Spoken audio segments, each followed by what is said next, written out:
Just take another. Yeah.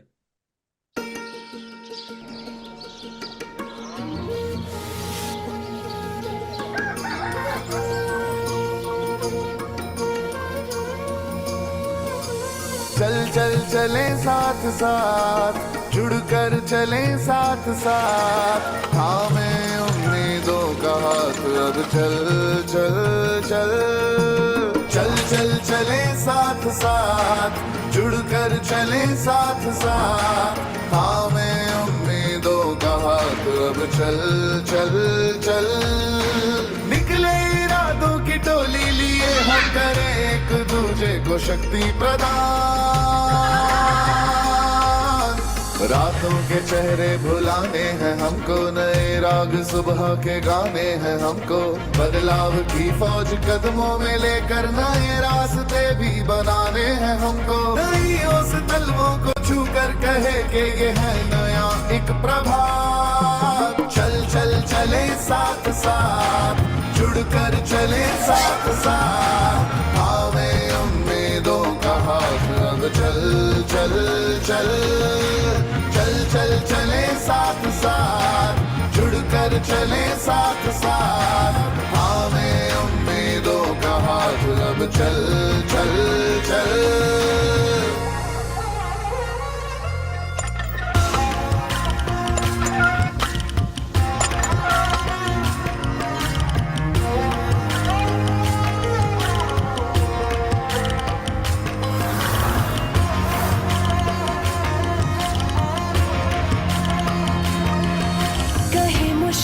कैसे चल पाओगे, इस आंधी में कैसे संभल पाओगे, मगर हम तो सच्ची सी बारिश लिए, आशा लिए, मन में कोशिश लिए, समंदर की लहरों से उठ जाएंगे, लिए हौसले हम तो लहराएंगे, हमसे ही होगी शुरुआत। चल चल चले साथ साथ, जुड़कर चले साथ साथ, हमें उम्मीदों का हाथ, अब चल चल चल। निकले इरादों की टोली लिए हम करें एक दूसरे को शक्ति प्रदान। चल चल चले साथ साथ, जुड़कर चले साथ साथ, हमें उम्मीदों का हाथ, अब चल चल चल। चल चल चले साथ साथ, जुड़कर चले साथ साथ, हमें उम्मीदों का हाथ, अब चल चल चल।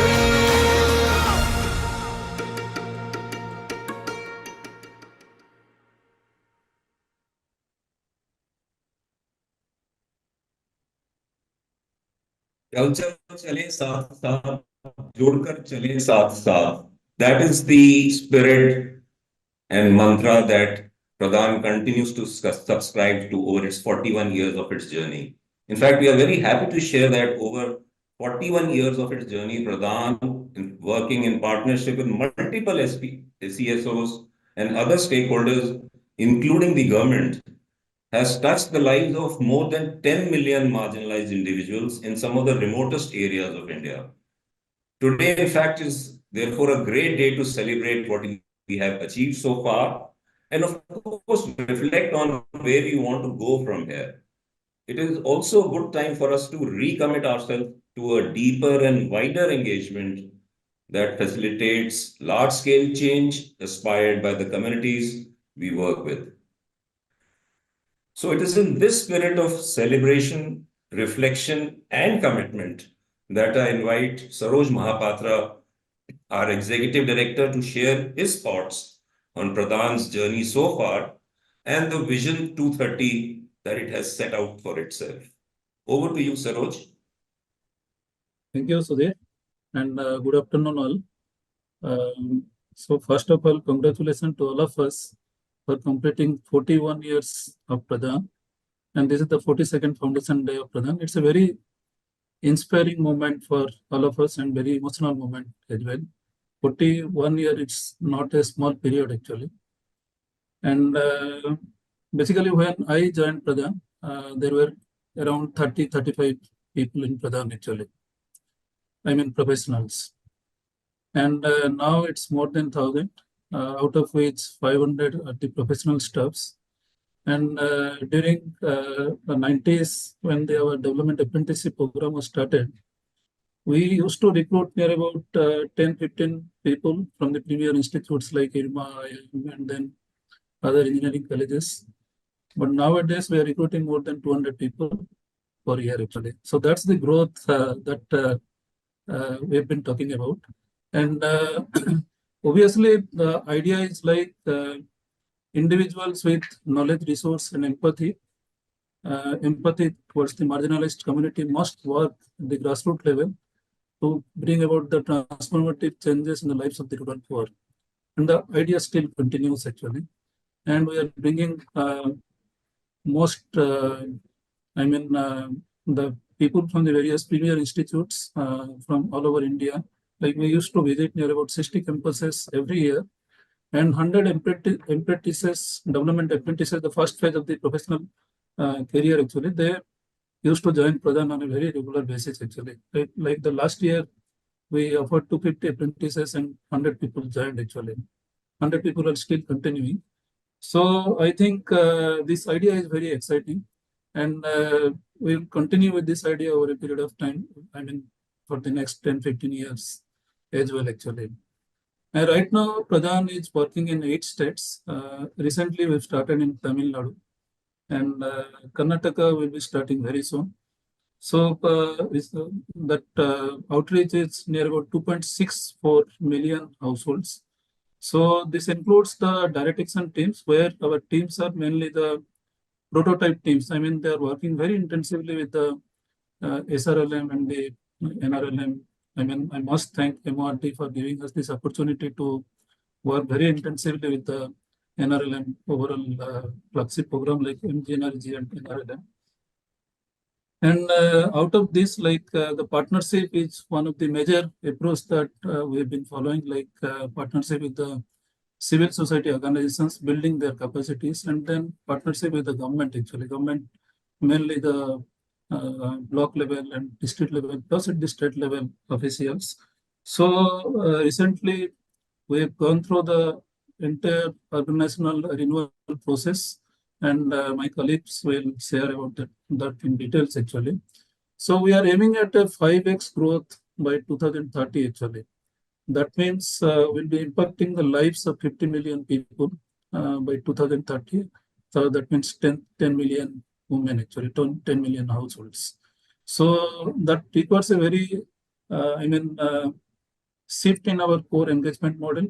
That requires a shift in the mindset. That requires a shift in our internal preparedness, and also the robust MEL evidence-based systems, use of technology to, as a tools to multiply the scale actually, and overall a systems thinking approach actually. I mean, whenever we are working at the grassroots level, I mean, how to integrate this systems thinking lens in the grassroots level, that becomes a challenge, but we are gradually learning from other stakeholders around this. So, yeah. So we have prioritized 4 pillars, like the strengthening livelihoods would be one of the major pillars actually, strengthening livelihoods of women and women-led collectives led livelihood. And then this ecological security and climate action would be the second one. And third is actually the income management plus gender equality. And fourth is around the nutrition and WAS programs actually. So these programs are not separate verticals, these are perfectly aligned actually. And recently we have started this Center of Excellence in Pradhan around various thematic areas like climate action, gender, agriculture, mainly around regenerative agriculture, then local governance, forest, livestock based enterprises, farmer producer organizations which are women-led, and nutrition. So these are around the 8 thematic areas. So around which the Center of Excellence we have established in the recent past. And this will be not only for Pradhan, this will be for the entire sector actually. So, and in Pradhan, I'm very proud to have my colleagues like, there are more than 100 colleagues who are more than 15 years of experience in Pradhan. And this is a huge resource actually in that sense. So we need to internally prepared ourselves how we can leverage the potential of each and every individuals. That becomes a challenge, but that becomes an opportunity also. Similarly, there are 275 professionals who are having more than 5 years of experience in Pradhan, and they are, I think, providing the various leadership in our teams and then the state level operations, plus the various project management units in the various departments. So our strategic intent is like the collective led livelihoods approach, the integrating the systems thinking in all our, I mean, whatever we are doing, like whether that is livelihoods or nutrition or strengthening the collectives. So the center, I mean, the what works at scale, that is to be integrated in the entire approach actually. And women collectives at the change agent.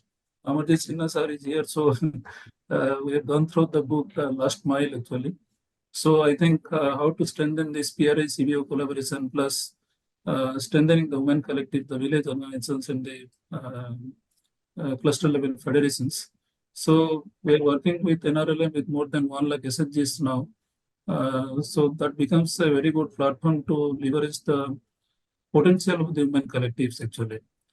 Then internal preparedness, like the building professionals and capacity building of the individuals, that becomes the core area of engagement for Pradhan. And also how to build these context-specific prototypes. Again, that becomes a core agenda.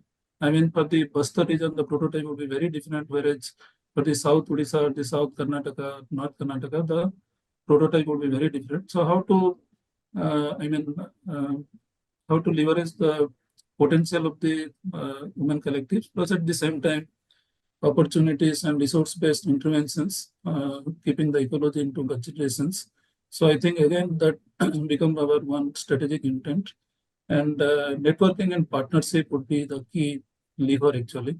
So partnership with the various government departments, partnership with the like-minded CSO, civil society organizations to work at scale actually. And then center of excellence that I have already shared. Then another important pillar would be like data-based learning and evidence-based, the documentation and dissemination. So this is the most critical part, like how we can focus on learning, measurement and evaluation system with a clear accountability framework. I think that that is the need of the hour actually. And the last is around the technology and markets actually. So I think these are the 8 pillars around which all our actions should be. During our perspective planning exercise, we have gone through this entire stakeholder consultation, including the community. The aspiration of the communities are very high actually. Like in one of the villages where we're interacting, the youths are talking about 2.5 lakhs income per annum actually, so 20,000 rupees per month. And so our interventions should cater to the aspiration of the youth. Otherwise, they won't be interested in the rural livelihood landscape actually. So how we can generate more income, more potential income from the existing resources, and more infrastructure, the targeted investment, inclusion may be one of the major focus areas. So these are the pillars around which all our development engagements are being planned actually. And though we are aiming at 5x growth, but I think the challenge is how to, influence how to implement all these things with quality actually. So that, and the community ownership would be there, so that the community can own the entire process. And if Pradhan or Pradhan-like NGOs are not there, then also that activity should sustain actually. So that is the overall vision that we are aiming at. And at the same time, I must thank all our stakeholders and the community-based organizations, donors, government, and the civil society organizations for helping us to learning from our success, learning from our failures, to actually improve and to grow actually. So that is the overall, so basically the learning, improve and grow is the major thing that I would like to convey in our foundation day. And we are very committed to work around with government and other communities need in a very large scale.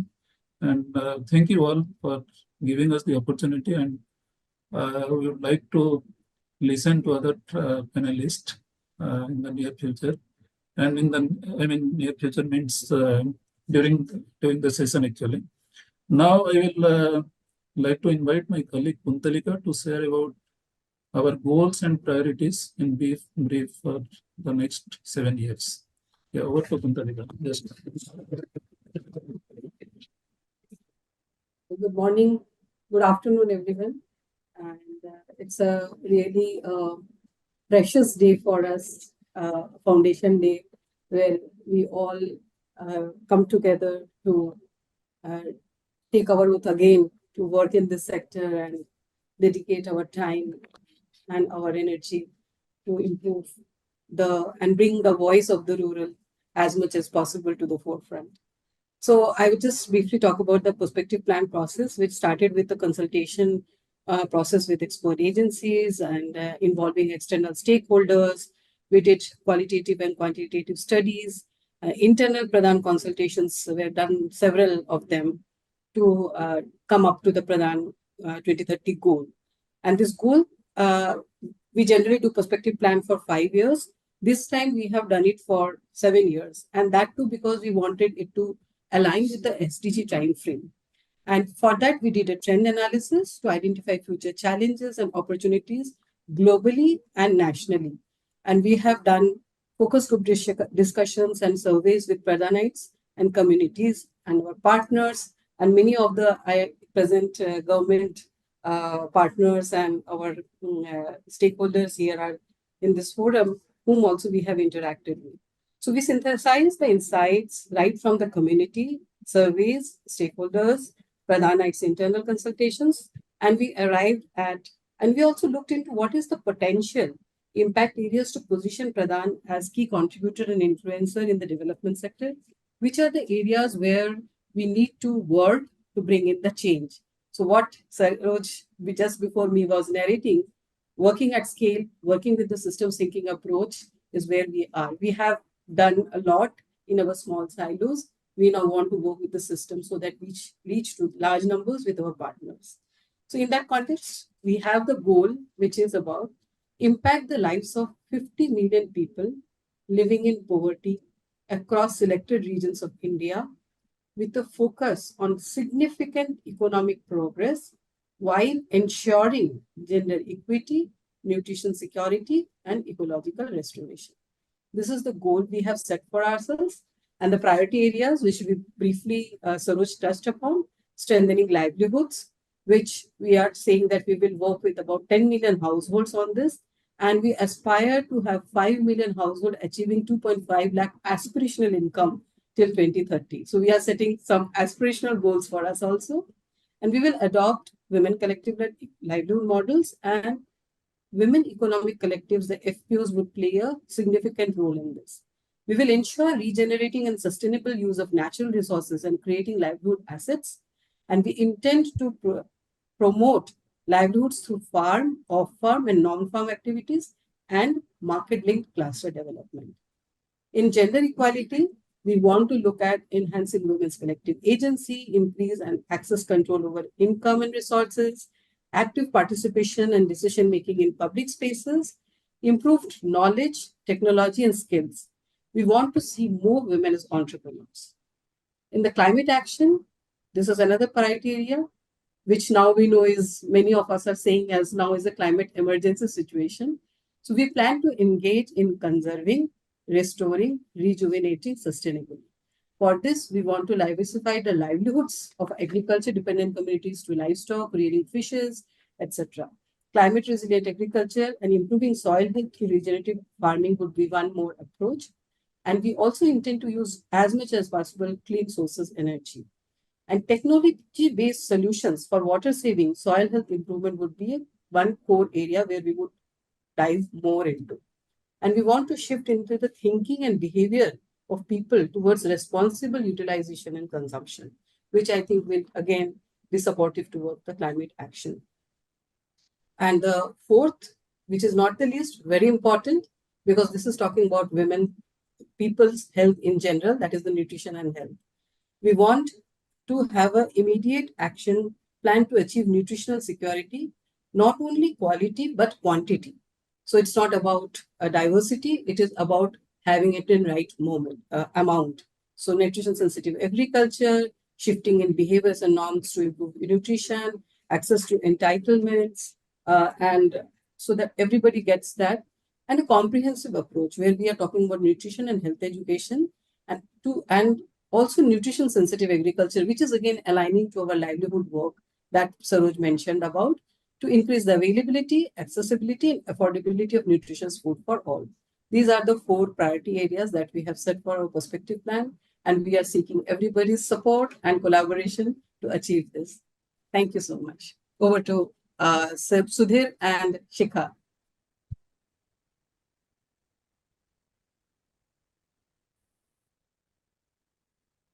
Thank you so much, Saroj and Kuntalika, and thank you for highlighting the goal of Pradhan by 2030, which is impacting life of 50 million people and economical progress. And without taking much time, I would like to invite our next speaker, who is Mr. Sailesh Kumar Singh. He is the esteemed Secretary of the Ministry of Rural Development, Government of India. His dedication to crafting comprehensive policies to mitigate and eradicate poverty and uplift rural communities is commendable.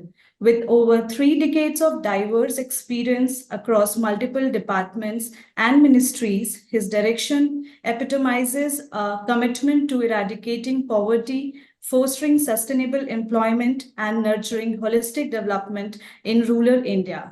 As an accomplished IS officer, his contributions resonate as pillars of progress and empowerment of the nation. It is our pleasure to invite Sir to hear his views on India's rural needs and national priorities. Welcome, Sir. Over to you. Respected Shri Vijayanand Sir, Shri Amarjit Sinha Sir, Alkesh Wadhwani Ji, Reshma Anand Ji, Dhruvi Shah Ji, Saroj Mahapatra Ji, and the entire Pradhan team, ladies and gentlemen. Heartiest congratulations to Saroj Mahapatra Ji and the entire Pradhan team on this occasion of their 42nd Foundation Day. It is very encouraging to see that Pradhan is now reaching 2.64 million households across 675 blocks in 140 districts of rural India in 8 states, and with a resolve to make it 5-fold in the coming years through its own direct action teams and meaningful partnerships with other civil society organizations. My association with Pradhan goes back to 1996, when I was posted as DDC in undivided Bihar and had the opportunity of working with Pradhan for the development of rural communities. Pradhan continues to be a very important partner for the MORD for its flagship programs of NRLM and MGNREGA. It is in fact a national support organization for Day NRLM.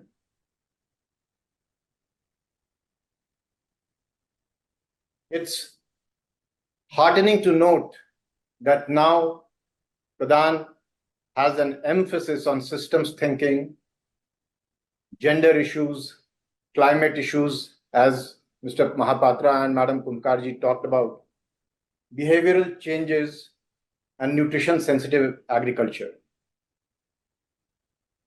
So as we gather here today to commemorate this Foundation Day,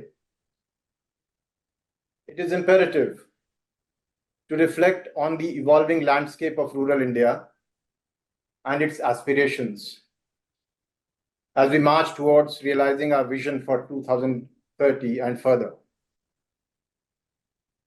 Rural India holds a pivotal position in the nation's economic narrative, with 65% of the population residing in rural areas and nearly 46% dependent on agriculture for their livelihoods.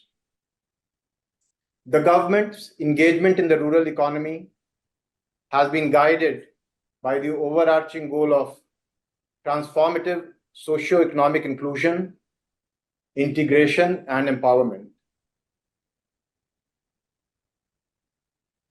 To achieve these objectives, a multifaceted approach has been adopted, encompassing various schemes and initiatives of the Ministry of Rural Development and several other ministries.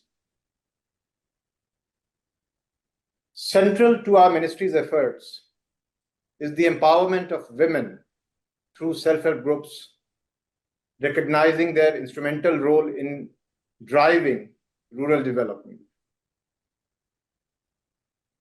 As we are all aware, this ministry has spearheaded several other flagship schemes aimed at uplifting the rural economy and improving the well-being of the people.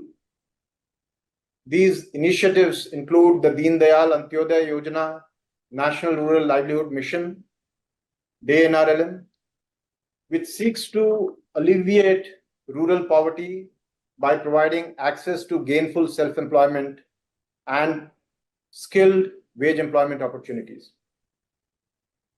With a community-driven approach and a focus on women-led development, DNRLM has mobilized over 10 crore households and promoted more than 91 lakh SHGs, empowering millions across rural India.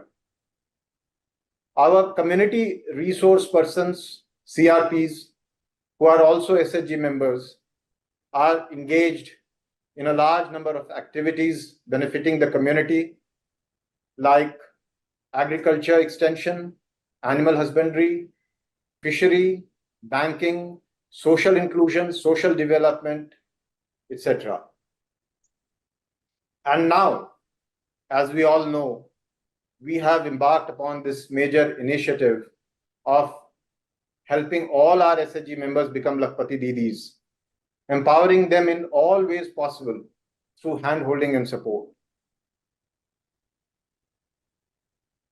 Additionally, as we know, MG Narega has played a crucial role in enhancing livelihood security by providing guaranteed wage employment opportunities and creating productive assets. Skill development has emerged as another focal point, with initiatives like the Deen Dayal Upadhyaya Gramin Kaushalya Yojana DDU GKY and RCTs providing training and support to rural youth. Furthermore, the government's commitment to housing for all through schemes like Pradhan Mantri Awas Yojana Gramin and infrastructure development initiatives like PMGSY underscores its dedication to improving rural infrastructure and quality of life. While these efforts have yielded positive outcomes, challenges persist.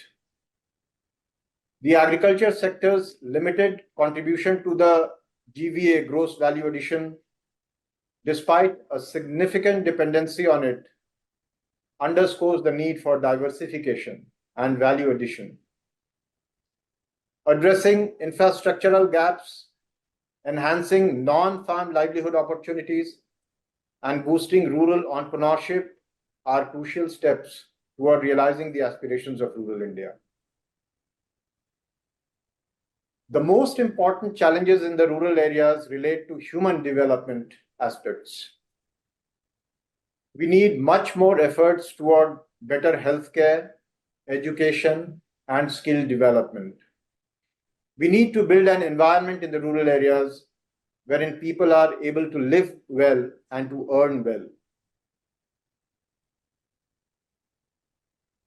Looking ahead to our vision for the future, rural India must play a central role in India's journey towards becoming the world's third largest economy.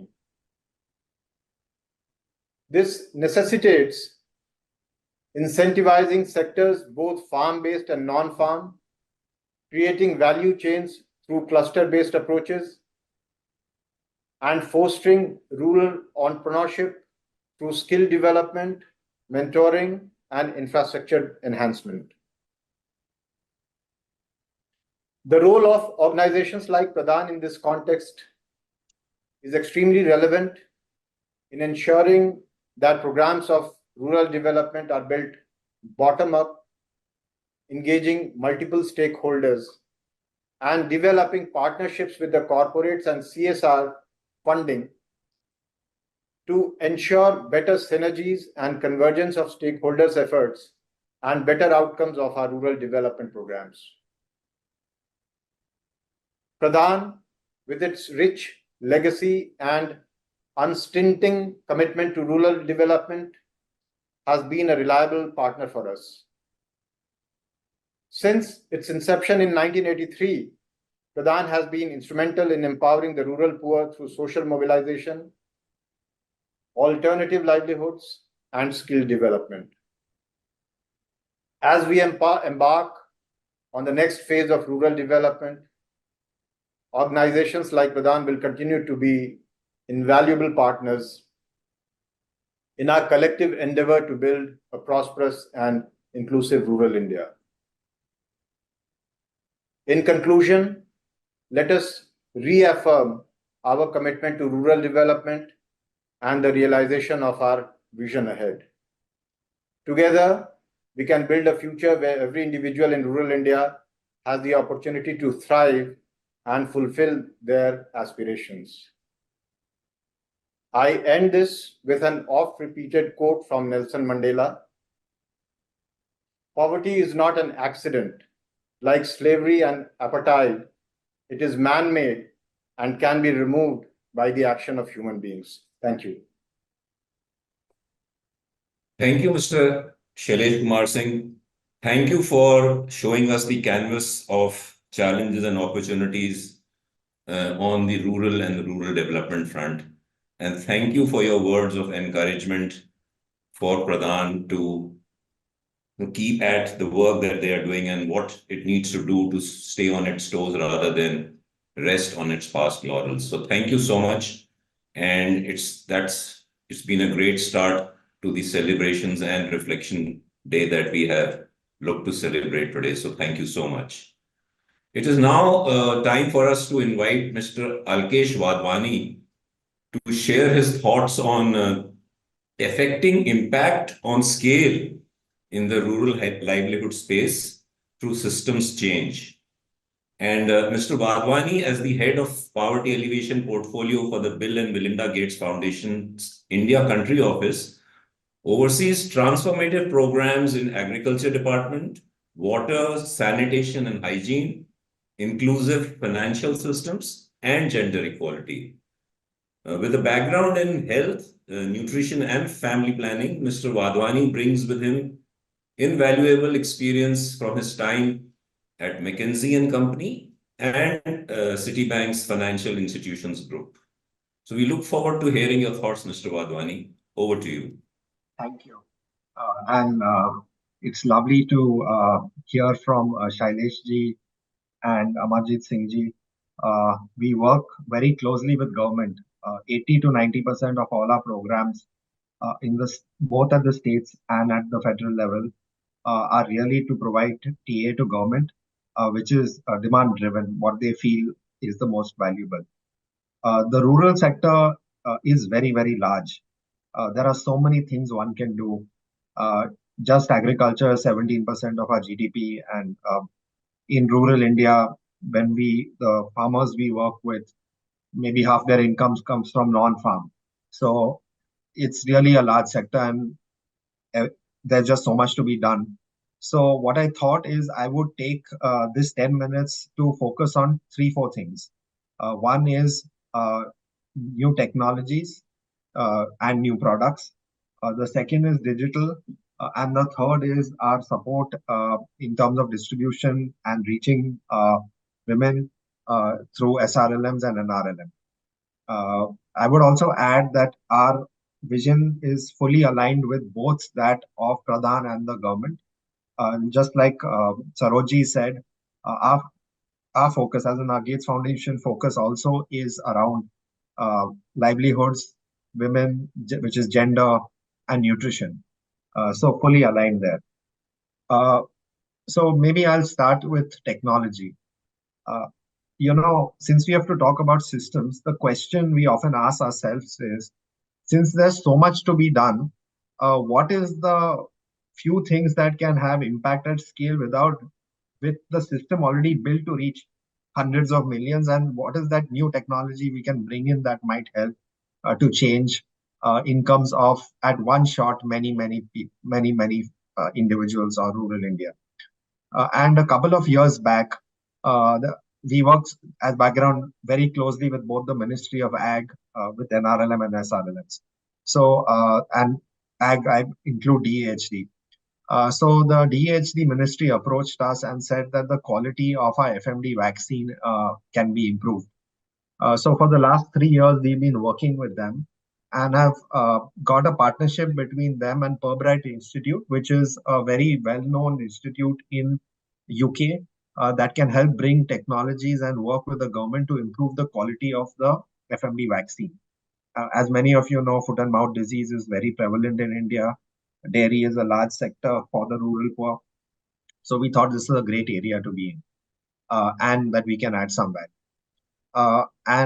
We are now reached the stage 2-3 years where new assays have come about. You can test the quality of the vaccine without needing to look at it directly in cattle. We are now working with the manufacturers and already have supported the quality improvement. And we expect by end of next year, we will work. Now, this is fully government's program. So our role is only technical support. So the government's program will have much higher quality vaccine. And when I look at the titers and the numbers, you can see the quality going up exponentially. So literally in 3-4 years, the government already has programs that vaccinates more than 100 million cattle. So if you can improve the quality of the vaccines, you're directly reaching 100 million cattle and improving the income of 100 million farmers or cattle holders.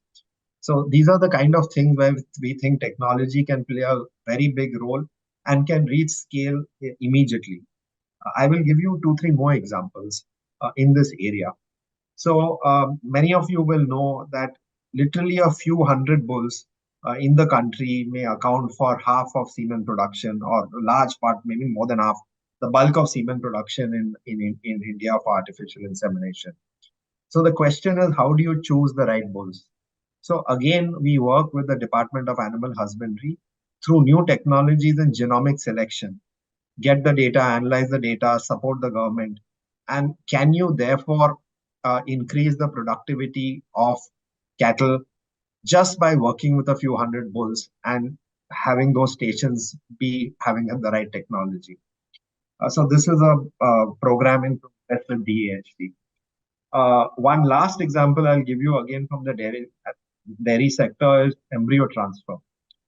So this is a new technology. If you can again, the speed at which genetic change happens in embryo transfer will be double that of artificial insemination, but the cost is very high. You can do it in countries like Australia, which can afford the cost, but certainly farmers in India can't afford costs of hundreds of dollars for embryo transfer. So we are working with companies and seeing how it can work to bring down the cost by hopefully 90%. Now, again, this is work in progress. We don't know if we'll get the results, but as a private foundation, we are willing to take the risk. But if it works, again, you can scale it up pretty fast and you can reach, again, millions of cows, cattle with much better genetics than in the past. And this kind of thing can work. From these kind of technologies, I'll give a couple of examples of products. So we have an accelerator primarily in UP that looks at products for smallholder farmers. And now we are expanding that to other states. But broadly, in the last 3-4 years, that program has supported 30 entrepreneurs who had products, but to see whether there's a product market fit in the poorer states or in the northern India, whereas these entrepreneurs used to serve larger and more richer markets, maybe Maharashtra, South, etc.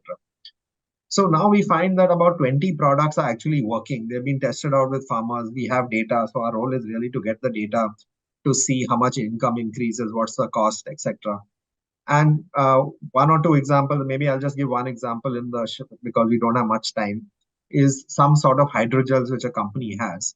What it does is it retains the moisture in the field. If you have these hydrogels in the field, productivity goes up significantly, 25 to 30% for a whole host of crops. And the cost benefit of products like this are really high. You may spend 5,000-7,000, but you can get a gain of 25,000-30,000 pretty easily. So like that, there are 15-20 products which have been already tried out in 125,000 farmers. And our goal is now to take it to about 1 million to 2 million farmers in the next few years. So our belief is that new technology and new products can go along in really moving the needle in terms of income. The next theme, just given shortage of time, I won't quote more examples. I'll move on to digital. Now, in digital, again, our work is primarily with the state governments. We follow a model of digital public infrastructure with the governments so that it is as much as possible reusable and can serve our citizens. So I'll just give you two examples. The first is in Orissa. Working with the Orissa government, we've supported creating a digital backbone for agriculture. And what that does is that, of course, the first thing is to have the farmer registry. So we supported them in building out farmer registries. On top of that, there's a data exchange layer so that these farmer registries can be used by any program in Orissa. And then you have the use cases on top. And this is a common model of how to build DPIs.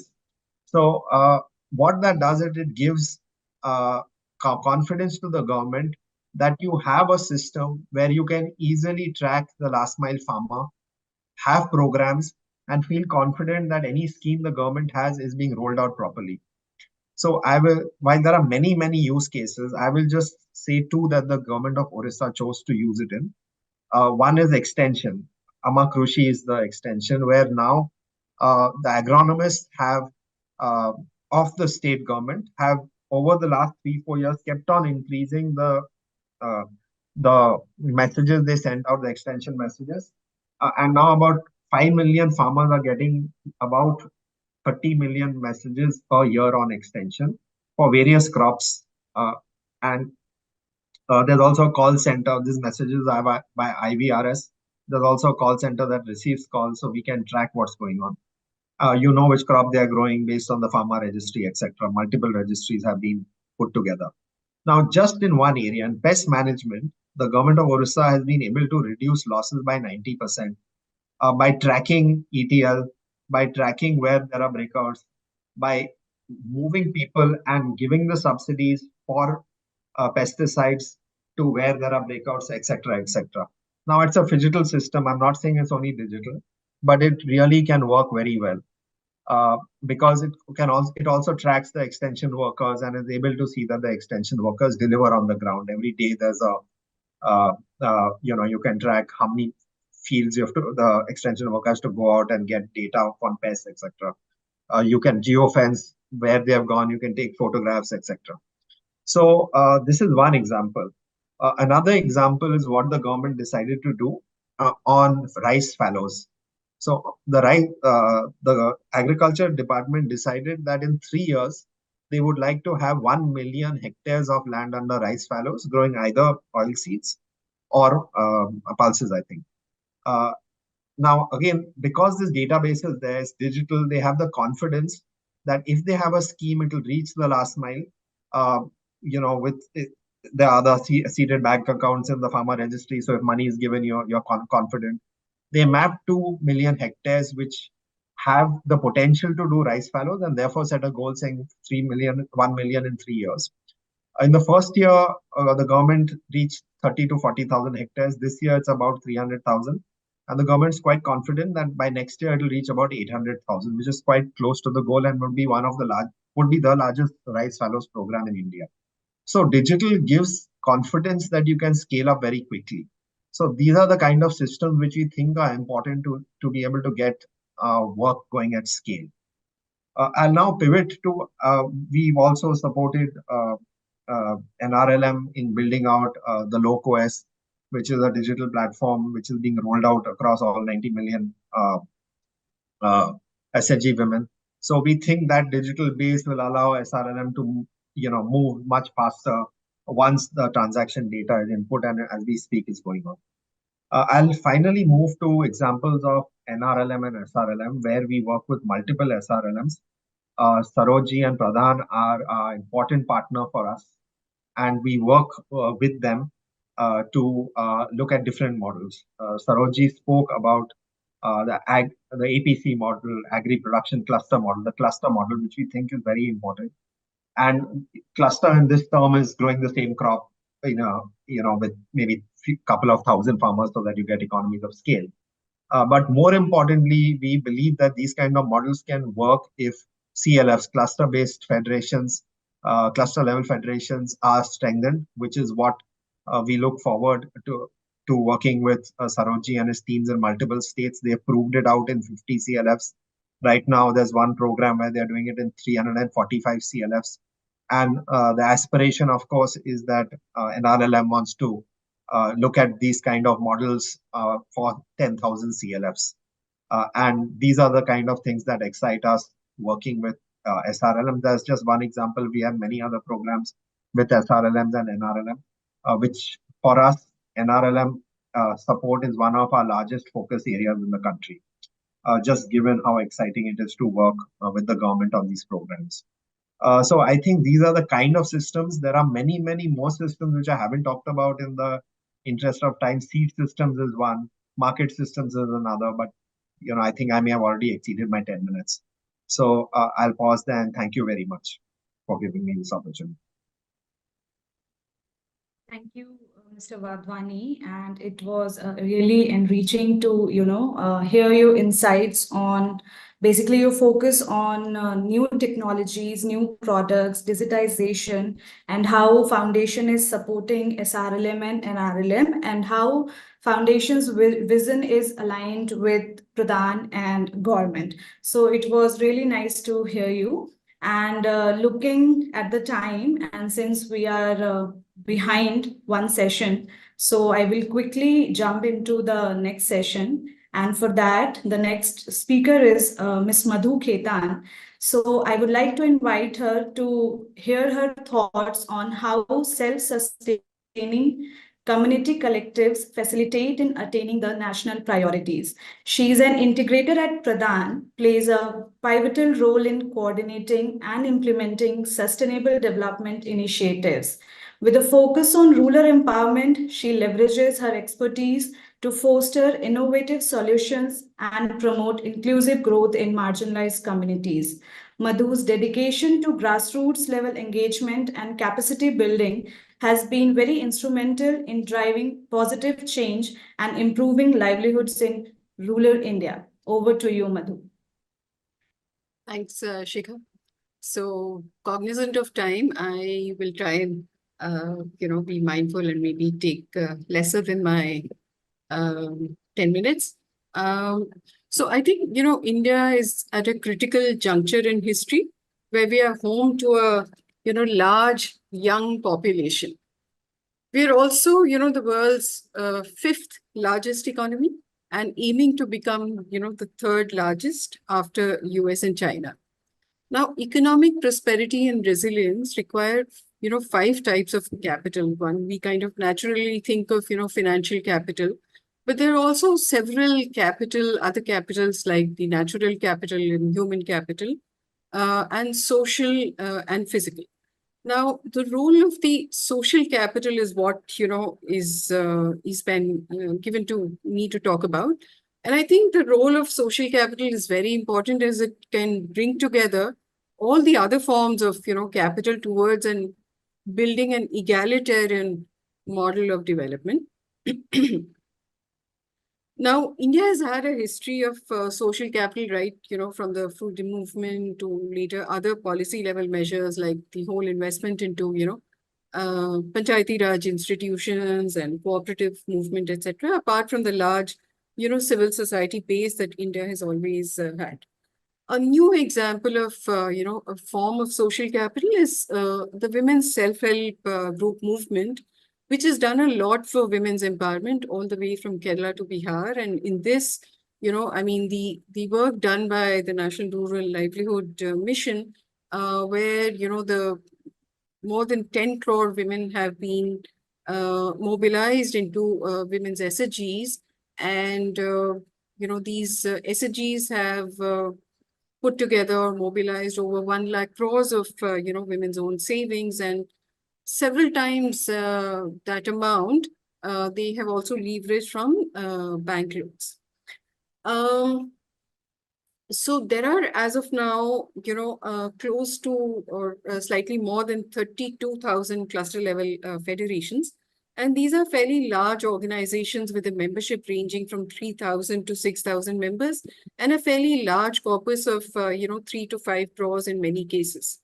The CLFs are, public purpose entities, and they can combine their, I think, in a unique space where they can combine public goods with the private lives of individuals. Coming to the economic impact, a recent survey of the SHG members undertaken by NRLM shows that 17% of the members have achieved incomes of more than 1 lakh per annum. And the government has made an ambitious target of making 3 crores women into Lakpati Ditis. This therefore, points to the direction that CLFs now need to focus on livelihood promotion as a major agenda and aim for universalization of the livelihood coverage for members, which currently stands at around 30%, 35%, and create conducive conditions such as, access to credit, which they're anyway doing, but also, access to know-how and linkages. So credit access, has been a major driver for livelihood promotion. It is, part of the intrinsic NRLM program design.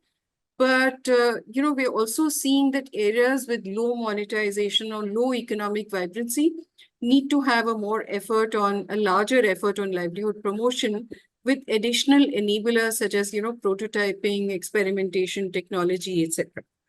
So CLFs need to play a critical role in the sense, work with members to ensure that all families reach a stage of surplus so that they can participate in agriculture value chains. And for this, they need to work on improving the farm productivity in conjunction with other entities like the agriculture departments and, FPOs. Simultaneously, there has to be a focus on livelihood asset creation to support agriculture productivity, including, basic things like irrigation infrastructure and other mechanisms such as, protected cultivation, polyhouses, drip irrigation, and, other infrastructure such as, go downs, cold storage, etc. So CLFs need to and can, we're seeing that they can work with Gram Panchayats and their SHG members to create virtuous cycles.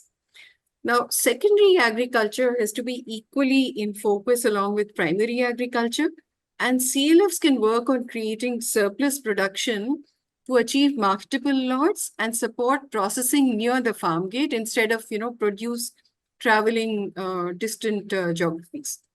Non-farm enterprise promotion is again an important part of the development of any areas, and CLFs need to give a fillip to this agenda by having small incubation centers within the CLFs, which can, create conversations around entrepreneurship and providing small but much needed support like business ideation, business planning, financial and digital literacy. And lastly, I would say employment is again another pillar of, people's livelihoods. And India's ranking on female labor force participation, which has shown some improvement in the last year, is still low at around, 31%. And CLFs, there are various gender barriers that CLFs can overcome to create a more conducive climate towards participation of young women in supporting them into pursuing education and employment opportunities. I'll stop here and thank you so much for, this opportunity to share my thoughts. Thank you. Thank you, Madhu. It's always insightful to hear from you, and thank you for letting us know how community collectives are helping in meeting some of the national priorities and what further needs to be done to make them more effective in this process. So thanks for sharing your experience and thoughts. It is now my pleasure to invite Mr. Amarjeet Sinha, who's member Public Enterprises Selection Board, to speak about the importance of devolution of roles, responsibilities, and authority for inclusive development. You would be aware that Mr. Sinha is a seasoned bureaucrat who has dedicated over 4 decades to developing impactful policies from the corridors of power in Delhi to the heartlands of rural India, and leaving an indelible mark on education, healthcare, and governance reforms. With a visionary spirit and unwavering dedication, he has actually championed initiatives that have transformed innumerable lives and communities across the nation. He has recently released the book, The Last Mile, Turning Public Policy Upside Down, which I would believe is actually a great reflection of his philosophy and approach to inclusive development. So we look forward to Mr. Sinha throwing us some new challenges in the way to ensure inclusive development. Over to you, Mr. Sinha. You're on mute, sir. Mr. Sinha, you're on mute. Yeah, sorry. Thank you very much, Sudhir. 10 minutes is all I'll take. And just to make it sharper, altogether 2 analysis and 4 suggestions. The 2 analysis from all the data which is available. The first one, which is a categorical one, we are not saying devolution ideologically. We are saying devolution on the basis of evidence. Reserve Bank of India 2023 report, State of Panchayats in India, they have looked at the devolution index in states and they have looked at the performance in health and sanitation indicators. There is a direct relationship. Performance on social sector indicators, on human development indicators in states which have gone in for higher devolution is better. Point number 1. Point number 2, when it comes to improving incomes of households, there again, there is a direct relationship between levels of human development and consumption expenditures of households. It is the same states of Sikkim, Tamil Nadu, Karnataka, Kerala, which figure in the top bracket. So, good human development needs devolution, and for higher incomes, you need better human development. Otherwise, you may just get lost in the very low level of economic activity. Something which the 2 evaluation studies of Livelihood Mission, both by IRMA and by the Stanford University, pointed out that in the absence of good skills, in the absence of human capital, often economic activity is at a very low level of incomes. Since Saroj mentioned about the intent of Pradhan to make a difference of incomes, I think the 42nd celebration of Pradhanites is a good opportunity for 4 new suggestions, very specific ones, which I am making to you. Some of it may make too much demand on you, but it is still worth pursuing. The first and foremost, while most areas you have covered, expanded to cover, I find education and skills is still on the back burner. I raise this issue in the light of the experience of the Swadesh Foundation. I raise it in the context of other very large NGOs like the Azim Premji Foundation, which work in so many states, so many schools. Is there an opportunity for partnerships with other civil society organizations in the same village? My own assessments of the evidence tells me it will make a world of a difference there. It will raise your level of economic activity. Is it possible that education and skills also finds a place in your vision overall?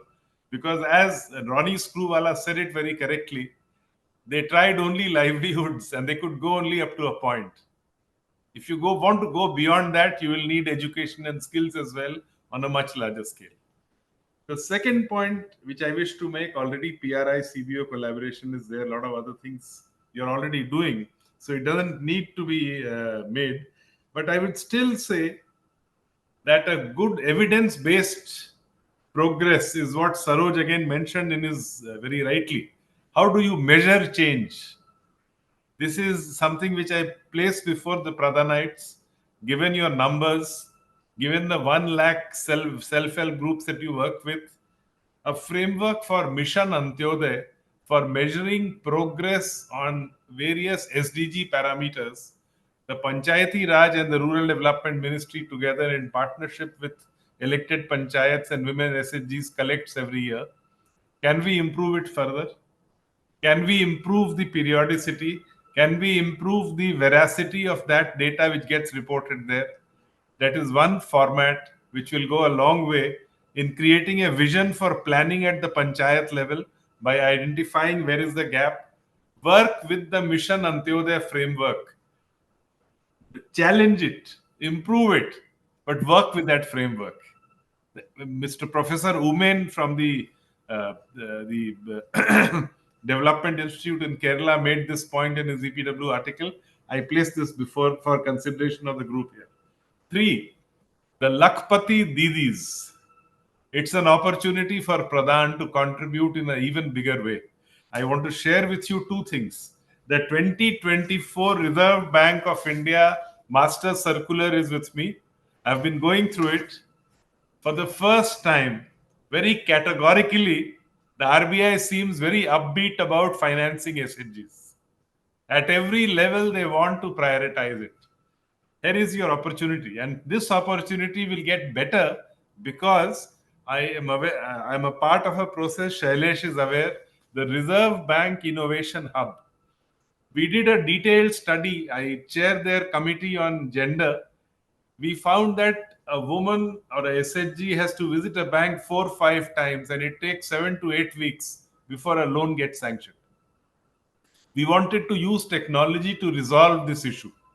I am happy to report that the Reserve Bank Innovation Hub, in partnership with other organizations, but with the Canara Bank, has developed an app, and that app actually helps to resolve this challenge within a matter of 2 to 3 hours.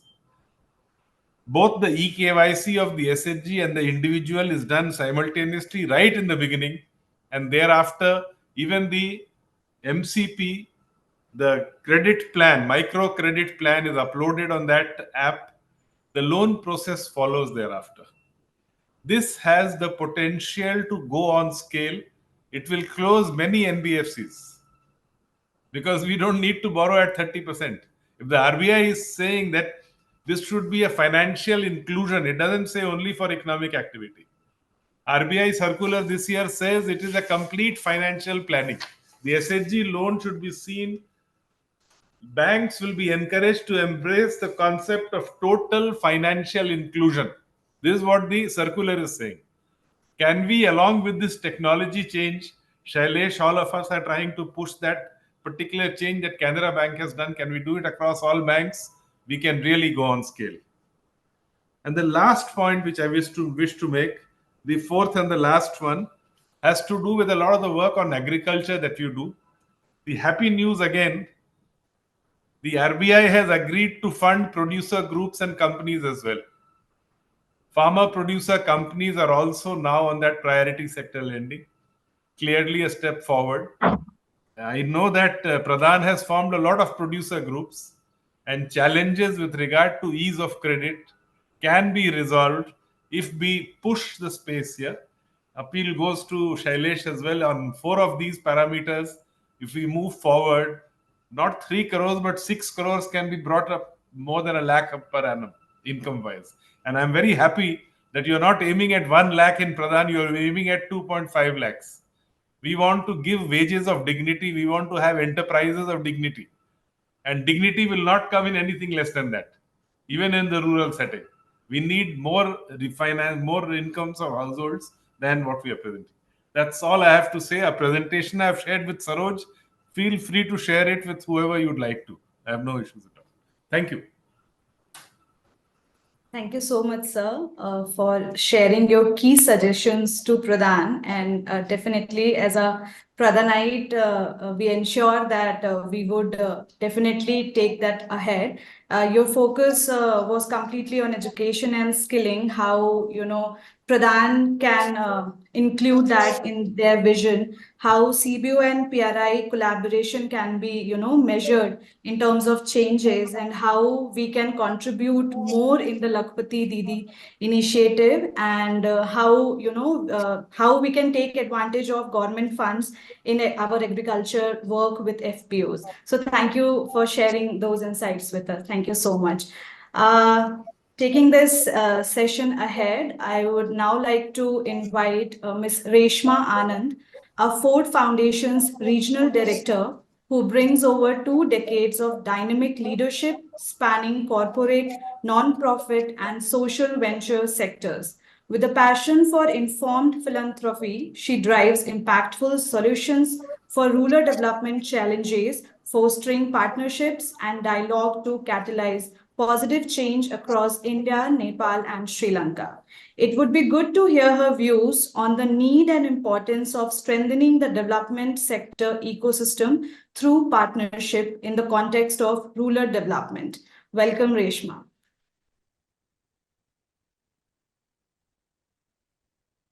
To everyone, I'm probably going to personalize this more for Pradhan. As you were talking about, my stint in the sector is fairly small. My association with Pradhan is for about. I'm very pleased to attend Sorry. this event. Hi, am I audible? Yes. Sorry. Yes, you are. So it's been about a 10-year association with Pradhan in my personal capacity through different organizations. And as I came into this institution, I realized that with Pradhan, we have as long an association as your 42 years of operation. So it's actually been a very heartening opportunity to be part of this, this celebration today. And so congratulations, Saroj, to you and to the entire team, not just for what you set out to do over the next 7 years, but also to take a pause and acknowledge what you have been able to achieve and accomplish over the last 4 decades. For me, as both an observer and as a practitioner, Pradhan has always exemplified the spirit that you cannot do it alone. And it has been the spirit of this institution from, perhaps its inception. And I would, in the spirit of, Mr. Amajit Sinha having given you 4 ideas for where to focus on, I might actually just focus on maybe how some of those 4 spaces could be realized. So I'll start with how Pradhan's always had the community as a partner at the heart and center of the work that it does. Treating community members not as beneficiaries, but key constituents who are capable of, solving for their challenges. And as you look at, reaching out to as many million households as you do, how can we build community agency at scale as much as we do program delivery at scale? As far as government is concerned, it's been, it's been Pradhan's significant achievement that it is a partner of choice on flagship government programs. And, you do so not by replicating, but by actually bridging critical gaps between program design and delivery, working very, very painstakingly, even when it comes to convergence across different line departments. And it's really about a thought in terms of how can this spirit and capability translate across, professionals and organizations in the sector, because this is really comes to the heart of the origin of Pradhan and who you are as an institution. So if one Pradhan can't do it all, how can there be hundreds of Pradhans in India, carrying maybe a similar philosophy and shared set of values, but perhaps contextualizing the work that they do based on the context that they find themselves in. I also believe that Pradhan's reached a stage where partnerships with philanthropy and with corporate foundations and with CSR could be more informed by Pradhan's experience. Philanthropy is a young field in India. And, given Pradhan and your partner's extensive experience in the field, maybe just, having the space to, to kind of bring and inform, educate funders is going to be a space where some partnerships could actually pay off substantially. I know you have a few of your funders here today on this conversation, and all of us have benefited immensely from Pradhan's own experience and expertise. It has informed our other work as well. But how does this again become a resource and an asset for the entire field of philanthropy, both individual and corporate philanthropy? And I think this is again a space to think about, what could the next 7 years entail? I also believe that, the way Pradhan has taken grassroots organizations together with humility and as equal partners is commendable. It again goes back to the fact that capacity cannot be restricted to one set of people, but it needs to be, democratized across organizations and across stakeholders. And really from the 200 people who, Pradhan and Saroj, you said in the beginning, you're recruiting every year. This is a wide sector, a large number of young professionals. And so how can we make sure that, this, again, the spirit and this human capability and human capital that Pradhan has been able to generate, how does this actually become mainstreamed in the social sector?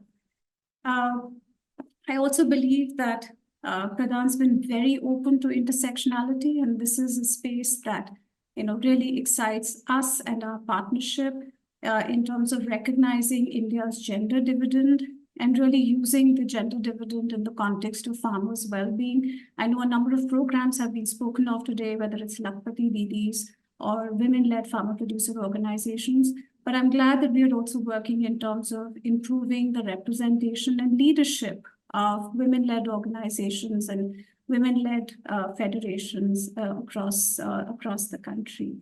I think I would like to end by acknowledging that this is not possible just because of a 7-year perspective plan that Pradhan puts forward every few years.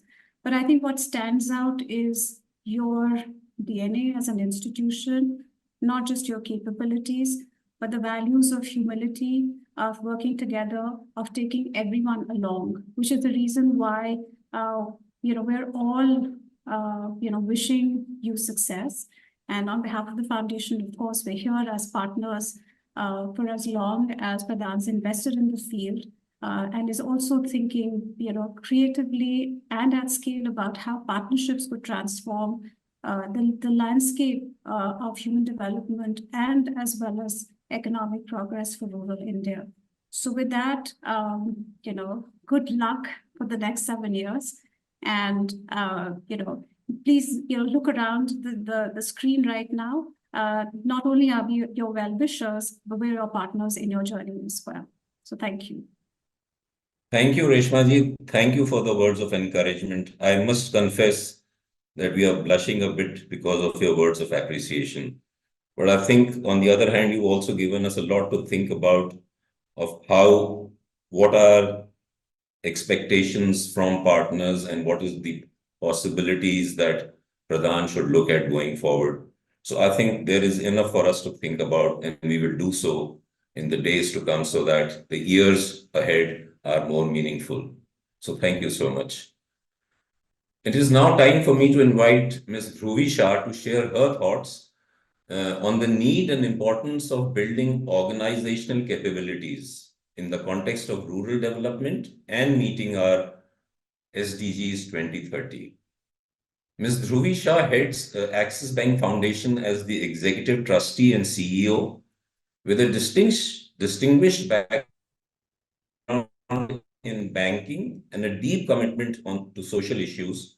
She channels her expertise to advocate for sustainable development, women's empowerment, and financial literacy for rural communities in India. She also advises multiple NGOs and is the curator and author of the Book of Aspiration, Inspirational Memoirs from Social Leaders.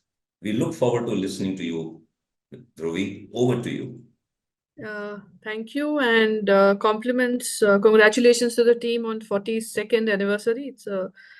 It's a big milestone, and I'm glad I've been part of the celebrations for the last few years. And I think it's a very pertinent topic, and Amarjit Singh ji touched upon it. Reshma also touched upon it. I think what stands out for Pradhan for me has always been the capacity it has. And we've seen the results of that capacity. In fact, our portfolio of projects that we support has obviously Pradhan has been our partner, but it also has a lot of NGOs that have started by people from Pradhan, right? The other Pradhan that is it is called, and it's quite amazing to see the synergies that are still continuing between Pradhan and all the other organizations.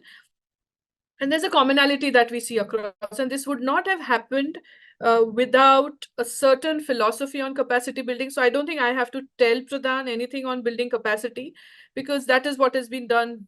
I think that's the most important thing you've adopted, ensured that it remains core to the organization. But I think as we go from here and onwards, I think there are a lot of changes that have happened. The way funding has changed, the way the ecosystem has changed, the community's demands and aspirations have changed. And I think it's also very important to look at capacity from a very future perspective. Keep that in mind as well as we go on from here, because I feel that I think there is also not only Pradhan's capacity, but capacity that you can build for the partner organization and for the community and the community-based organization. So I think all of this needs to be looked at in totality, and which means that especially in this scenario where capacity building, the funder engagement on capacity building needs to probably happen very, very differently. The awareness on the need for investing in capacity of people and organizations, because I think they are two different. I don't think we should kind of put all of that together. So it's very important to understand how you build capacity of an organization and as well as people. Also the larger the network that Pradhan supports, the several organizations that are part of the fold. I think Pradhan has been doing a brilliant role in transferring knowledge capacity back to including the SRLM. So I don't think I can stress enough on the importance, but we as supporters and friends of Pradhan also have to take that responsibility in supporting the ecosystem that we are all part of, in building a more coherent approach. I think where we feel there are challenges, which is the knowledge sharing somewhere gets restricted. And as a first organization or a leader in this space, I think Pradhan may want to take a little more initiative on transferring this knowledge back to other smaller organizations and share more. And I feel so. And also maybe it somewhere gets very limited, while we all know it's very important, but in the course of everyday work, it doesn't feature in the conversations that we all have.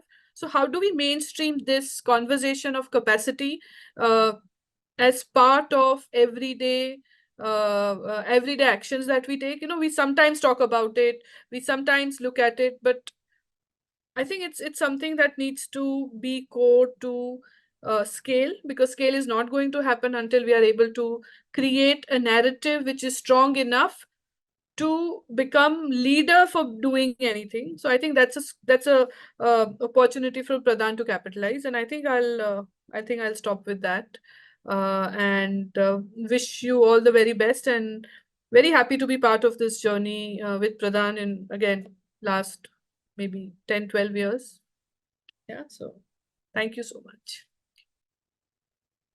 Thank you so much, Dhruvi, for focusing on how, Pradhan needs to invest in people of organization, and also how all the partners and stakeholders are supporting the ecosystem together, and how knowledge sharing is, kind of restricted as of now, but we have to look upon that.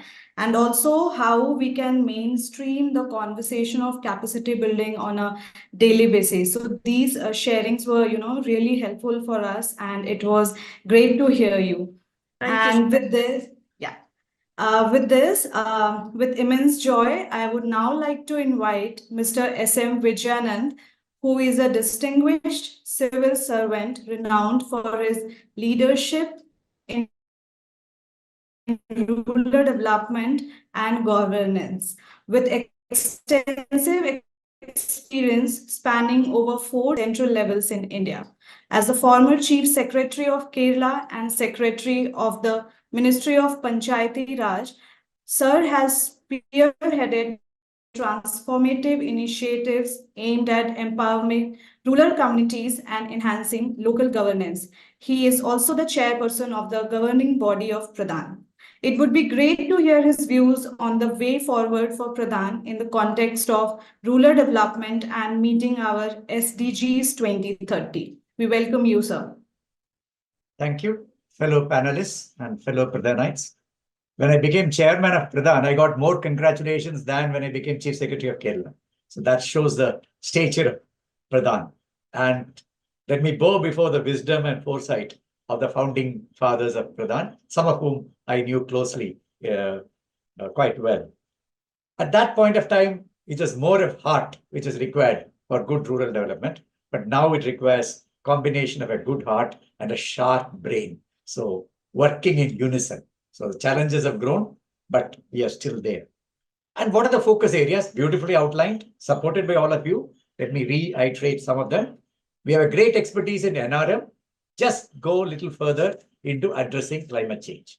Though the two are not there, but we need to go. We have great expertise in livelihoods, but need to move to what I call natural farming. Too many names are being used, but it's very simply understood. And micro enterprises, starting, of course, from the primary, we are good at it, moving on to the tertiary, and finally to the secondary sectors, which is very difficult. Ultimately, for jobs and this lakpadi becoming a million padis, you require these kind of enterprises. And the whole development framework, fortunately, we have now the SDG. We place ourselves within that development framework. The point outlined by Amarjit ji is that we need to look at human development. That's the basis of development. So we are gradually inching towards health, primary health. Education may be a little too far away, but certainly we can work with others working in education in those areas so that we have a very, very convergent approach. And within SDGs, I personally would lay a lot of stress on inequality. We can't combat inequality, but we can combat inequality by working with the poorest of the poor. That will bridge the gap. So, and we are fortunately into it in a big way in Karnataka, but a very specific POP program. Institutions we are working with, FPOs, but we need to learn a lot from Amul. Can't have standalone FPOs. The linkages, which are very important, it's nowhere been reached, looks very far away. SDGs is our core strength. I would add 2 capitals beyond the 5 capitals outlined, the civic capital and the political capital. Civic capital meaning asserting your citizenship, and political capital meaning intervening in decisions of resource allocation, not getting into political parties. These would complement and make the real empowerment of SDGs. And ultimately, the GP-SDG partnership, where you are mediating social democracy and political democracy through processes which have fortunately been accepted in policy by Government of India and the state governments, the GPDP and the VPRP. And we shouldn't forget Gram Sabha. I think that is the foundation of local governance, not the Gram Panchayat. So with this, the tall order, I know we can, and also we move on with this aspirational blocks and district coming to some kind of block planning and some kind of district planning. Ultimately, more than anything else, it's good governance which leads to development.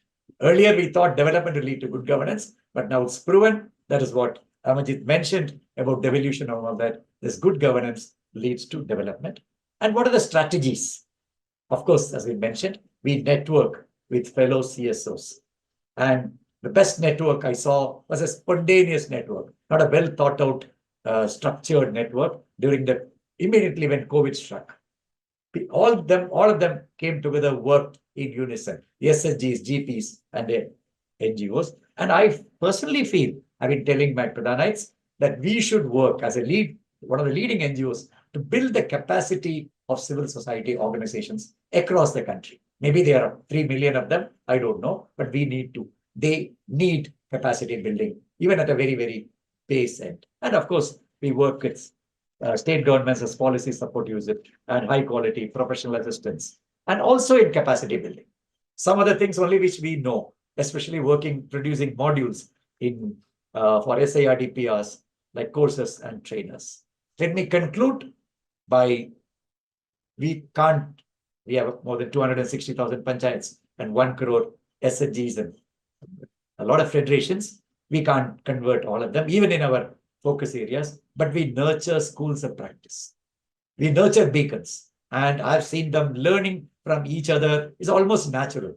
The hub and spoke model, we need a small push. So that is the kind of thing.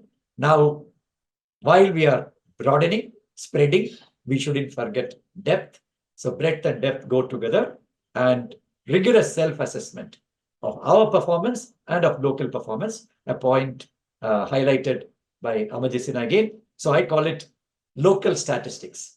High quality local statistics should be a byproduct of our work, so that we have a lot of secondary statistics of doubtful quality, of differing quality. But I think India needs to move on to some kind of local statistics. So wish you all the best. Now I have the additional burden of being the chair and trying to take some of your ideas into practice. Thank you. Thank you, Mr. Vidyanand sir. Thank you so much for taking up some of the challenges on behalf of Pradhan as suggested and shared by some of the speakers today. As you mentioned, we will continue to look at you for guidance and support, and of course your energy and ideas for moving forward and taking forward some of the ideas and thoughts that have been shared by the speakers today and what we've built in the past. So we look forward to your continued support in moving forward. Thank you so much. It is now time for me to move to the second session of the day, where we are now looking at hearing some of our alumni and colleagues about their experiences in Pradhan, their expectations going forward, and their overall thoughts on the 42nd Foundation Day. So it is my pleasure to first invite Achintya Ghosh. Achintya has 4 decades of experience in promoting livelihoods on a large scale in India. He was with Pradhan from 1984 to 2012 and has also served as its executive director from 1997 to 2002. He was conferred the Distinguished Alumni Award by the IIT Kharagpur in 2020. It will be good to know from you, Achintya, how the idea of Pradhan continues to be relevant even today in the development sector. Over to you. Hello to everybody. It's a fantastic, to be in this event. I joined Pradhan 41 years back in 83. And so all my Pradhan colleagues, hello, how are you? And let me share 3 things, 3 compliments that we received from our well-wisher. The first compliments is from Kim in early days of Pradhan. And then he is Mr.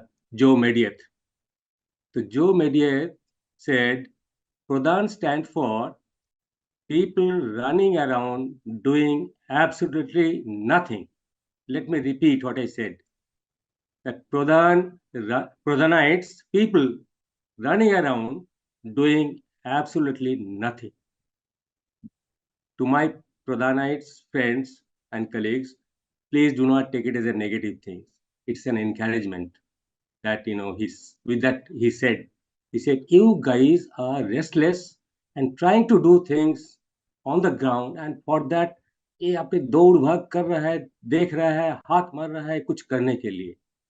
So it's a compliment and not a dedicated thing that people running around doing absolutely nothing. That's the one thing. Second thing is said by S. Loganathan. Loganathan sir is also the founder member of Pradhan, and he is the founder of ASIF organization. He is a Gandhian, and he gives us a red welcome to some of the young, people who are keen to do development. Mr. Loganathan ji, told us in one of the things that you are not doers, you are undoers. You are undoes. And he's a very witty person, knowledgeable person, wise person. I said, ये सब का मतलब क्या है? ये undo क्या होता है? बोला अंडू का मतलब है जो normal people करता है do, you do opposite to that. So that's what we said undo. I said, what are the things that we do differently or do not do? He said, to my understanding, there are three things you do.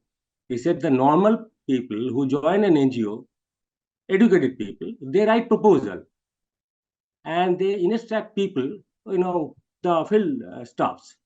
You do opposite. You go and work in the community directly. So that is the reverse thing that you are doing. He said all educated people go to the village with solution in their pocket.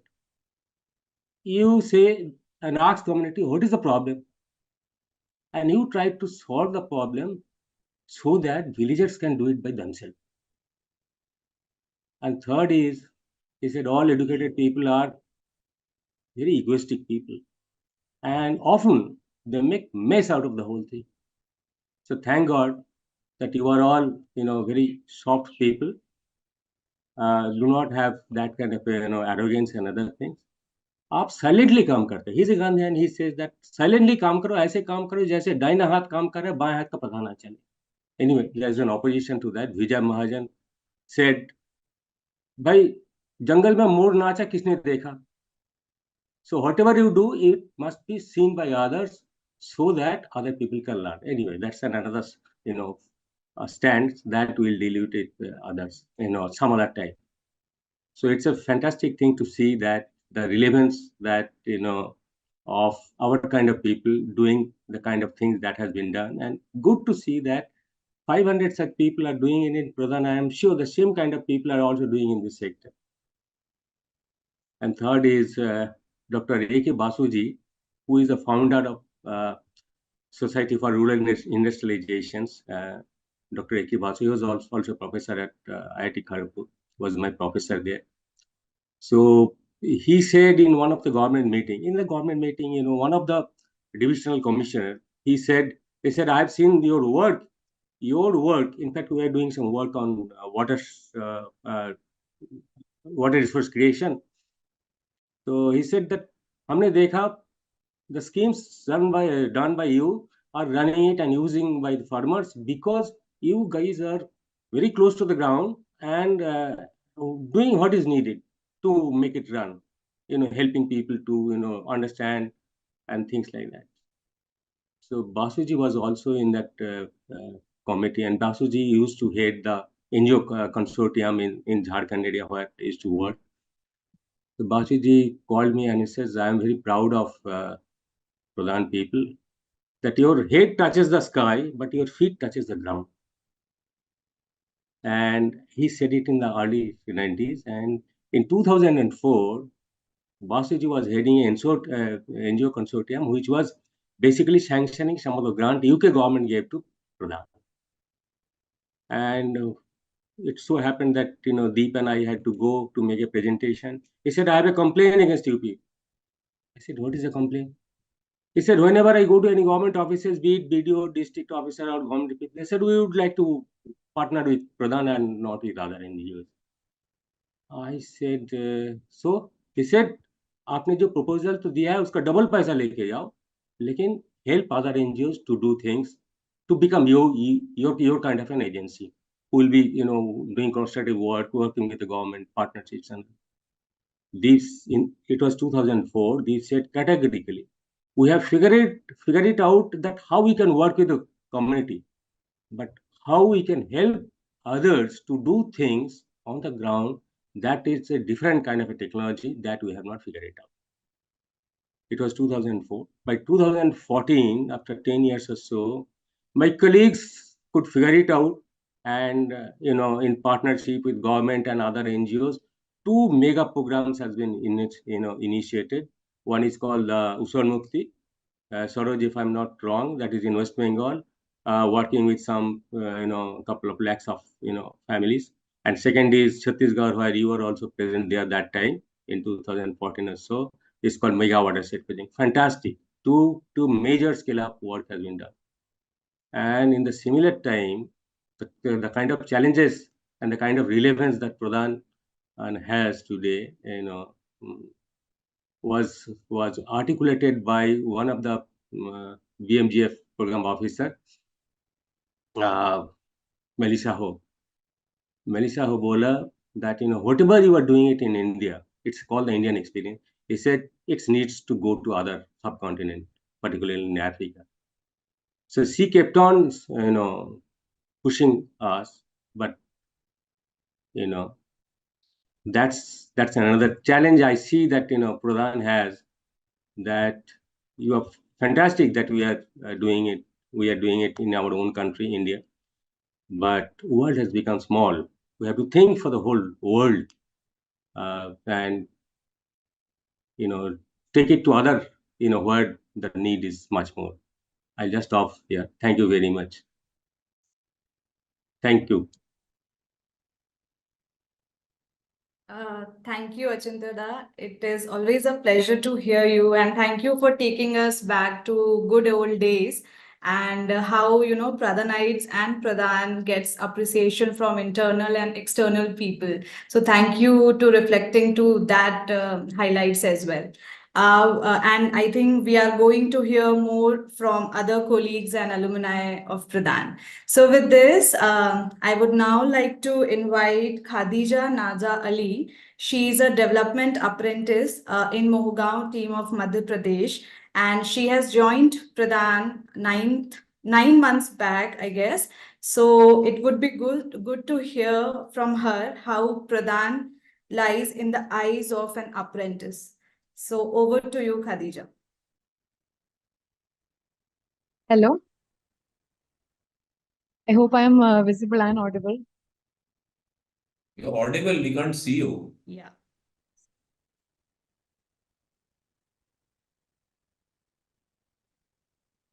Hi. Yeah, now we can see you. Yes, over to you. Hello all. Very nice to meet you all here today. I'm very pleased to attend this event that is marking the 42nd birthday of this great organization and to share a few words as a development apprentice in this organization. So my name is Khadija, and my hometown is in Kerala.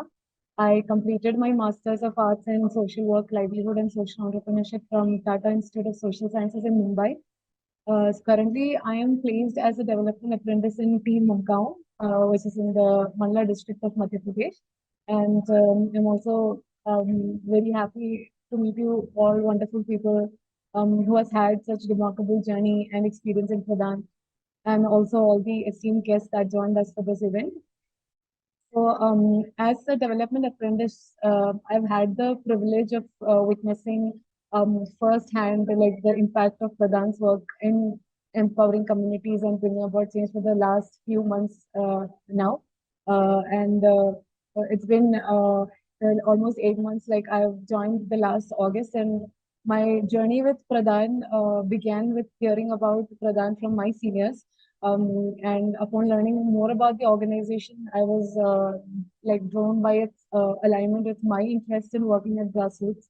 So what truly impressed me was also the program that I'm currently, a part of, the Pradhan's Development Apprenticeship Program, because I have not really encountered any other organization that invests such dedicated time in grooming its people, providing them with a year-long of experiential learning in the grassroots before stepping, into their professional roles. My 8-month journey within Pradhan that, like I said, began in August, gave me an opportunity to immerse at the grassroots, because I had the opportunity to be directly involved with the community, where for the initial few months I had stayed with the community in their households, getting a deeper understanding of their lives and their context.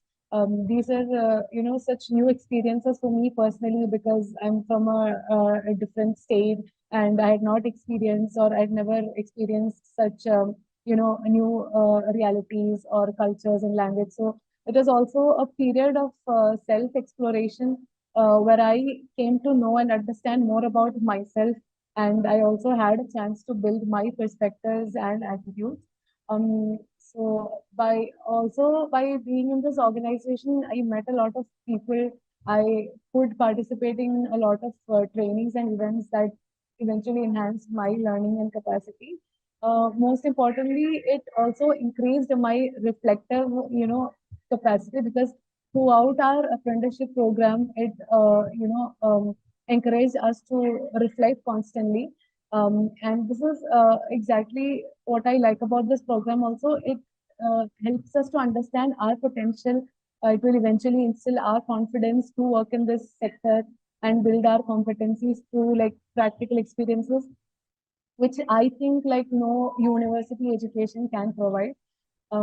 So in few months now, I will be stepping into a professional role, hopefully, because apprenticeship will be over and the next phase would be being a development executive in the organization. So when I try to envision my future working in this sector and Pradhan being a leading organization in this sector, my expectation going forward would be how I would like to see Pradhan continuing to prioritize their community-driven development initiatives. And that Pradhan will continue to be committed to ensuring that our interventions are guided by their principle of, actively involving with local communities, from planning to the implementation of projects, that interventions are, tailored to community-specific needs and, aspirations, and also how we can empower the communities to take ownership of their development. I also, envision the organization to be steadfast in its current values and ideals, and also in our journey towards a more equitable world. We prioritize the needs of marginalized and vulnerable groups, including women, children, minorities, and also advocating for their rights and well-being at every turn. I would also like to see Pradhan redoubling like our efforts in representing also and also empowering people from various communities, to ensure that their interests are also represented at every level of decision making, and that our interventions are like, also that way culturally sensitive and respectful. I would also like to see Pradhan continuing its efforts in creating continuing its efforts to create this employee-friendly atmosphere where motivation of our team members are taken care of, where there is a supportive environment where everybody feels heard, valued, and empowered to contribute their best. I also wish that Pradhan's visibility also increases, because despite our significant impact in the sector, there are many people who are still, unaware of our efforts and achievements. So by enhancing our visibility, maybe especially through methods that I would like to see, like storytelling, by sharing narratives of impact and transformation, we can humanize our work and make deeper connections with the audiences, especially the stories of women, both, within our organization and also from the communities we work with. Women as leaders, change makers, and ambassadors who can be a testament to the transformative power of our work. Also, in this rapidly changing world, I would like to see an increased scope for innovation and experimentation in Pradhan, because it is important that we remain open to new ideas, approaches, and even technology for that matter, because it is important that we continuously improve and adapt our strategies to meet the evolving need of the communities that we are working with. And also in this increasingly digital world, we have the opportunity to use the power of technology to even reach the most remote communities. We can digitalize our operations more, improve our data collection that way, enhance communication and collaboration with the team and members or even the stakeholders. And also by automating this repetitive tasks or administrative processes, we can also implement digital solution for tasks such as reporting, data entry, etc. We can, by doing such things, we can free up the time, valuable time our professionals take to focus more on meaningful and impactful work in the field level. This will also help us to increase the efficiency and also allow our team members to spend more time, engaging directly with the communities, building relationships and solutions that will make a real-time difference in people's lives. I would also like to envision how collaborations will be a key for our growth in the future by having partnership with governments or NGOs or even academia or even the private sector, where we can use our expertise and resources to work on the complex challenges and drive a systemic, change. And that way, how Pradhan can become an advocacy organization which can use its experience and knowledge from its developmental journey in rural India for these many years, to advocate for systemic and large-scale change. And we know that over the years, Pradhan has accumulated a wealth of insights and practices from its work in the grassroots. So if we add value on these by building evidences, it can serve as valuable resources for, information, informing policy making and driving institutional reform, which can help us prioritize the needs of, marginalized communities or promote even sustainable development practices. Also, I would like to see how Pradhan can be in more collaboration with other, efficient grassroots organizations to diversify our areas and also to deepen our impact in areas or even thematic areas where we may not be equipped in. Then we can leverage strength and expertise of such organizations to maximize our impact. Another wish was also how I personally would like to see more women in leadership roles. Since women make up a significant portion of the communities we work with, their perspectives, their experiences, and like talents, they're all assets. They're all assets to our work. So by actively encouraging women to take on such leadership positions within our organization, we're not only empowering them to reach their full potential, but also, ensuring that our decision-making process is also more inclusive. They're also representative of the communities that we work with. It will also take Pradhan's effort to prioritizing gender diversity and equity one step ahead. As a budding professional in this sector, I will also be committed to, I would also be like to be committed to contributing by working closely with the community, being participating and empathetic in my approach, and by actively being engaged with community members, listening to their needs and aspirations, and co-creating, solutions together. So I plan to maintain the initial enthusiasm that I had as a driving force when I had this decision to join Pradhan, to be on this journey of making a meaningful change-making process, to be my motivating force in my journey forward too.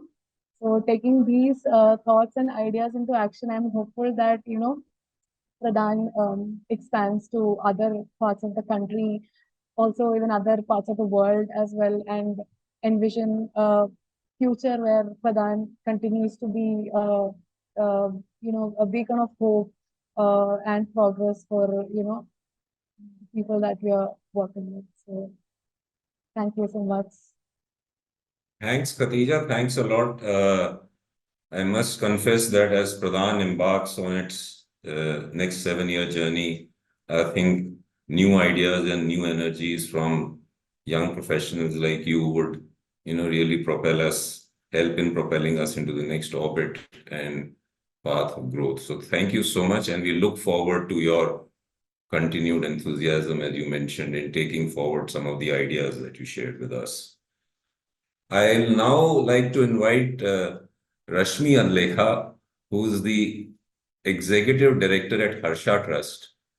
Rashmi has over 2 decades of experience working with organizations like Pradhan Basics and SREI in diverse capacities. She was, in fact, with Pradhan, I believe, from 2003 to 2007. And Rashmi's interests span institutional development, enterprise, and livelihood promotion.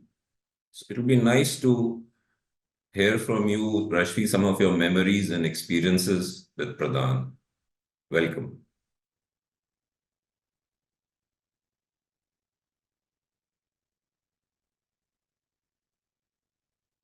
Not, I think Rashmi's had to drop off because she was traveling and available for only a certain period of time. So sorry about that. We will move on to our next speaker.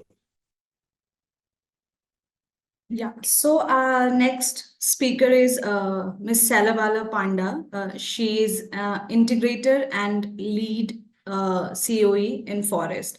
So she has been associated with Pradhan for more than 20 years. She has a vast experience of working directly with some of the most marginalized communities at the remotest part of Jharkhand and southern Odisha.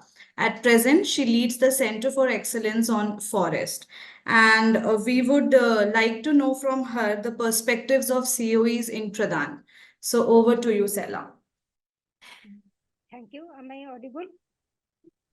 Yes. Louder, please. Yes. Very good afternoon, everyone. And after hearing all the esteemed speakers, I'm really excited at this moment. And now I will share Pradhan's perspective on Center of Excellence. Having deep practice and pursuing excellence on the ground has been one of the key priorities of Pradhan. And as Saroj was saying, in the recent perspective, that is 2023 to 2030, Pradhan has initiated 8 centers of excellence in various themes like agriculture, climate action, FPO, gender equality, local governance, nutrition, livestock, and forest. And each of the COE is led by an experienced professional having thematic expertise on that particular theme.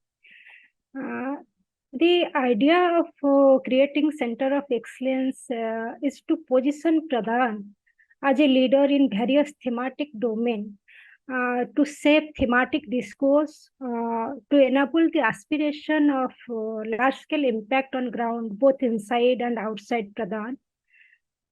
And the Center of Excellence is also visualized as a center to create knowledge, knowledge from practice, knowledge in collaboration with different academic, research, or practice organization, standardizing the knowledge for sectoral use, and building thematic champions, cutting-edge practitioners with that required expertise and skill set, to nurture innovation on ground and pursue excellence and come up with scalable, replicable models on grounds.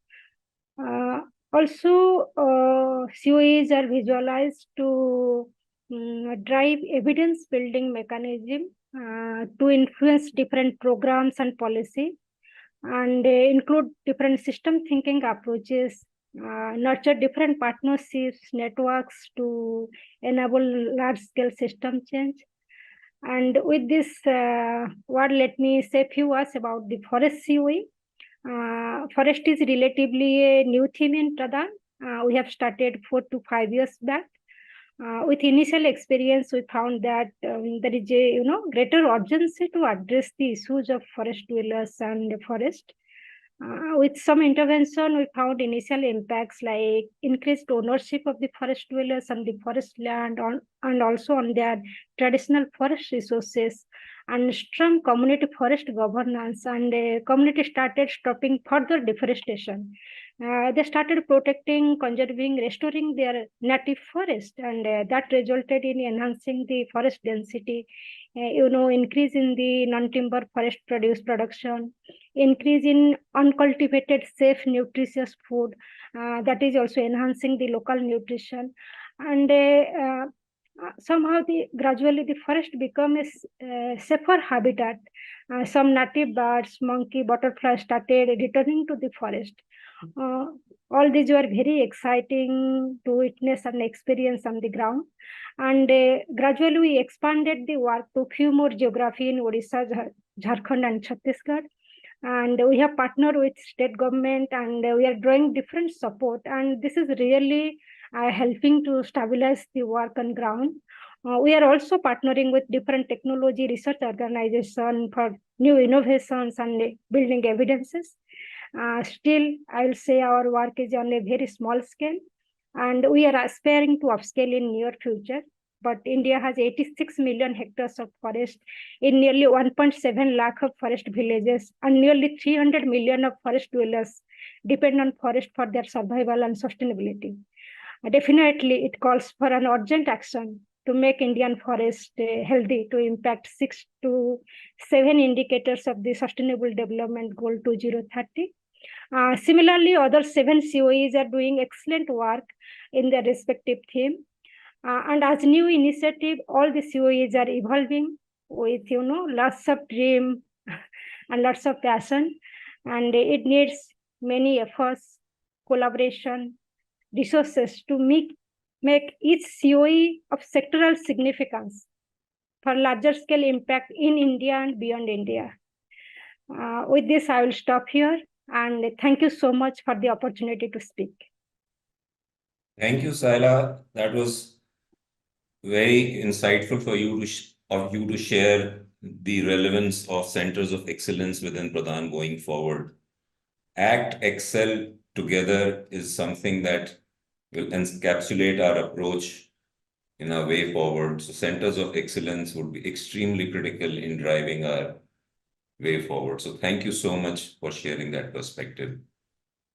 I have now the privilege to call on Mr. Sumen Biswas, who was with Pradhan for over 25 years, serving as the executive director from 2007 to 2012. Somen currently advises philanthropies and civil society organizations on their programmatic and institutional building efforts. He also serves as a senior national resource person for the National Rural Livelihoods Mission. Somendar, would you say your time with Pradhan and the communities you work with has shaped your worldview as it stands today? Over to you, Sumen. You're on mute, Sumenda. You're on mute. Am I audible now? Am I audible now? Yes, you are. Okay.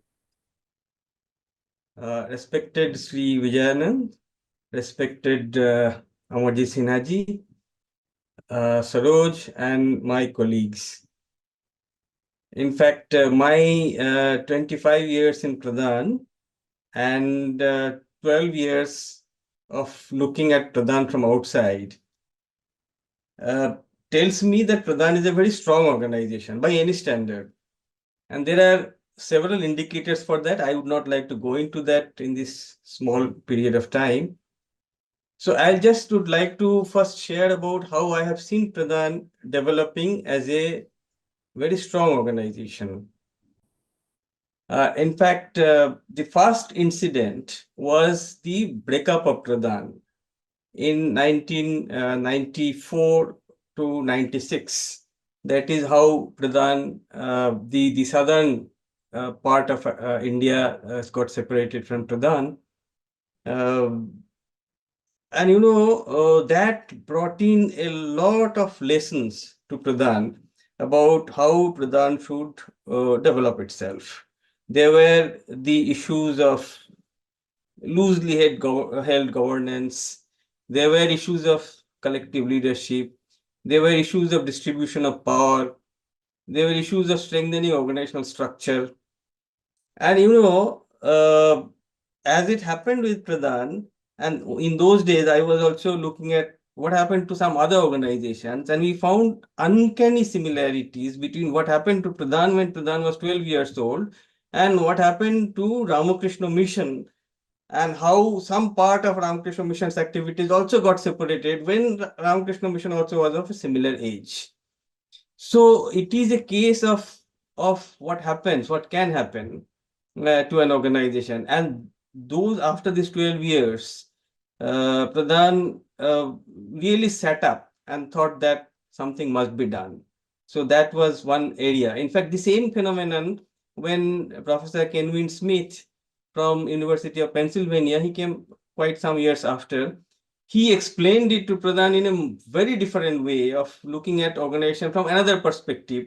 And as if when Pradhan in the North was taking one kind of view, he showed us how this could be a very different kind of view also of why the separation happens.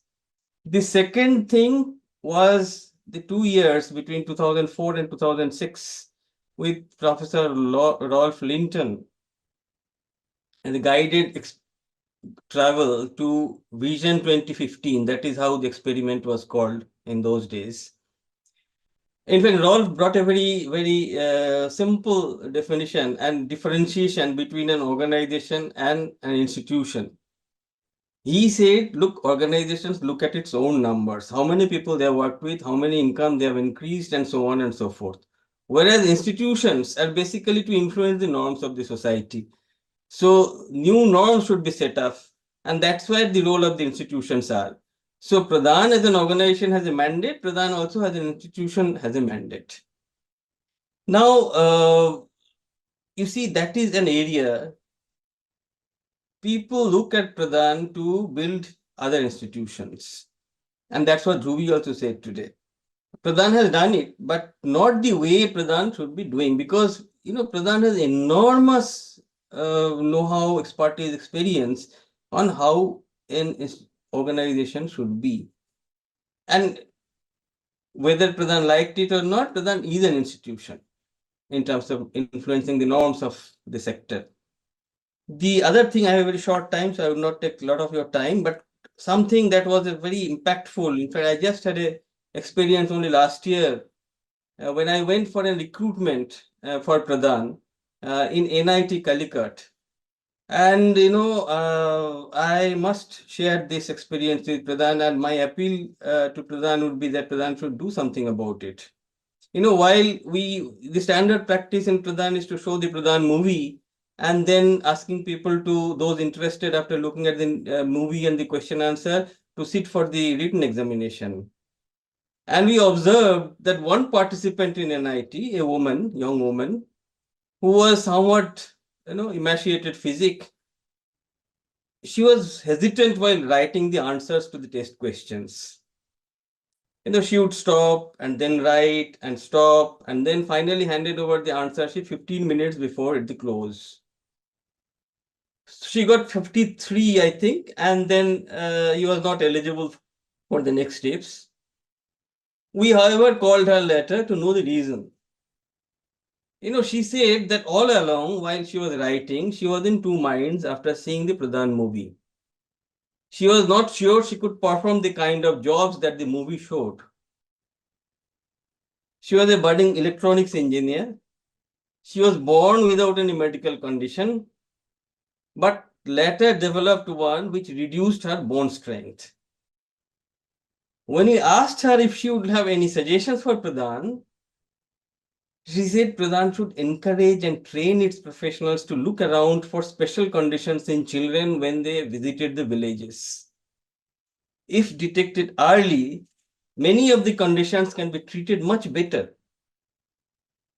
Now, that was an extremely valuable suggestion.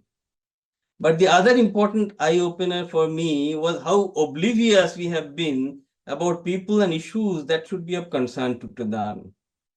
How is it that Pradhan doesn't have an explicit policy as yet to sort of, reserve a place for people with special abilities? 42 years of existence and 1,000+ people on your rolls, and inclusion being its core approach. Why there should be so much of hesitation in recruiting special staff? So that's what my appeal would be to Pradhan. Thank you very much. Thanks a lot, Sumin. Thanks for sharing some of your early experiences, and also I think throwing up some challenges to Pradhan as we move forward. How can we perhaps know more, feel more, do more in the areas that we work? So thank you so much for inspiring that thoughts. I am now taking this opportunity to inviting Rashmi Adlekha. I think she has joined back in the group. As I mentioned to you, Rashmi is the executive director at Harsha Trust, and she was with Pradhan between 2003 and 2007.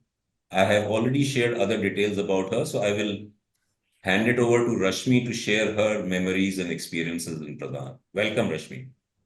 Thank you so much, Sudhir. I'm so sorry for the inconvenience. Am I audible? Yes, you are. Yes, you are. Yeah. So thank you. First of all, thank you very much, Pradhan, for giving me this opportunity to speak in this forum.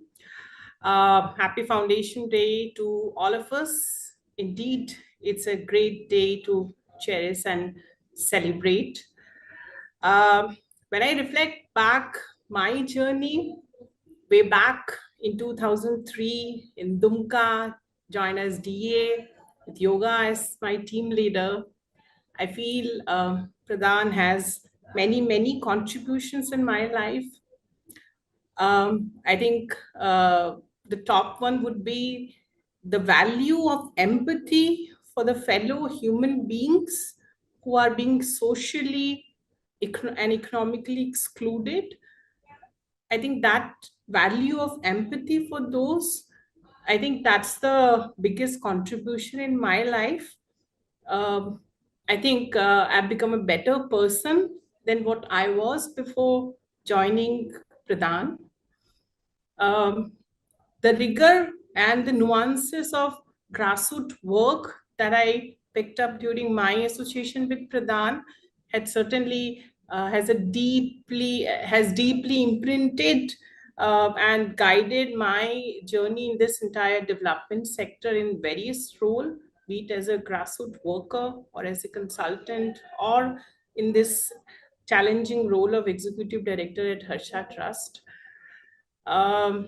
I just like to say that I wish Pradhan to keep evolving, design and redesign itself to respond to the emerging changes in the ecosystem, emerging changes in the aspiration of the community, look beyond what Pradhan has been doing for several years, keep the grassroots work very tightly.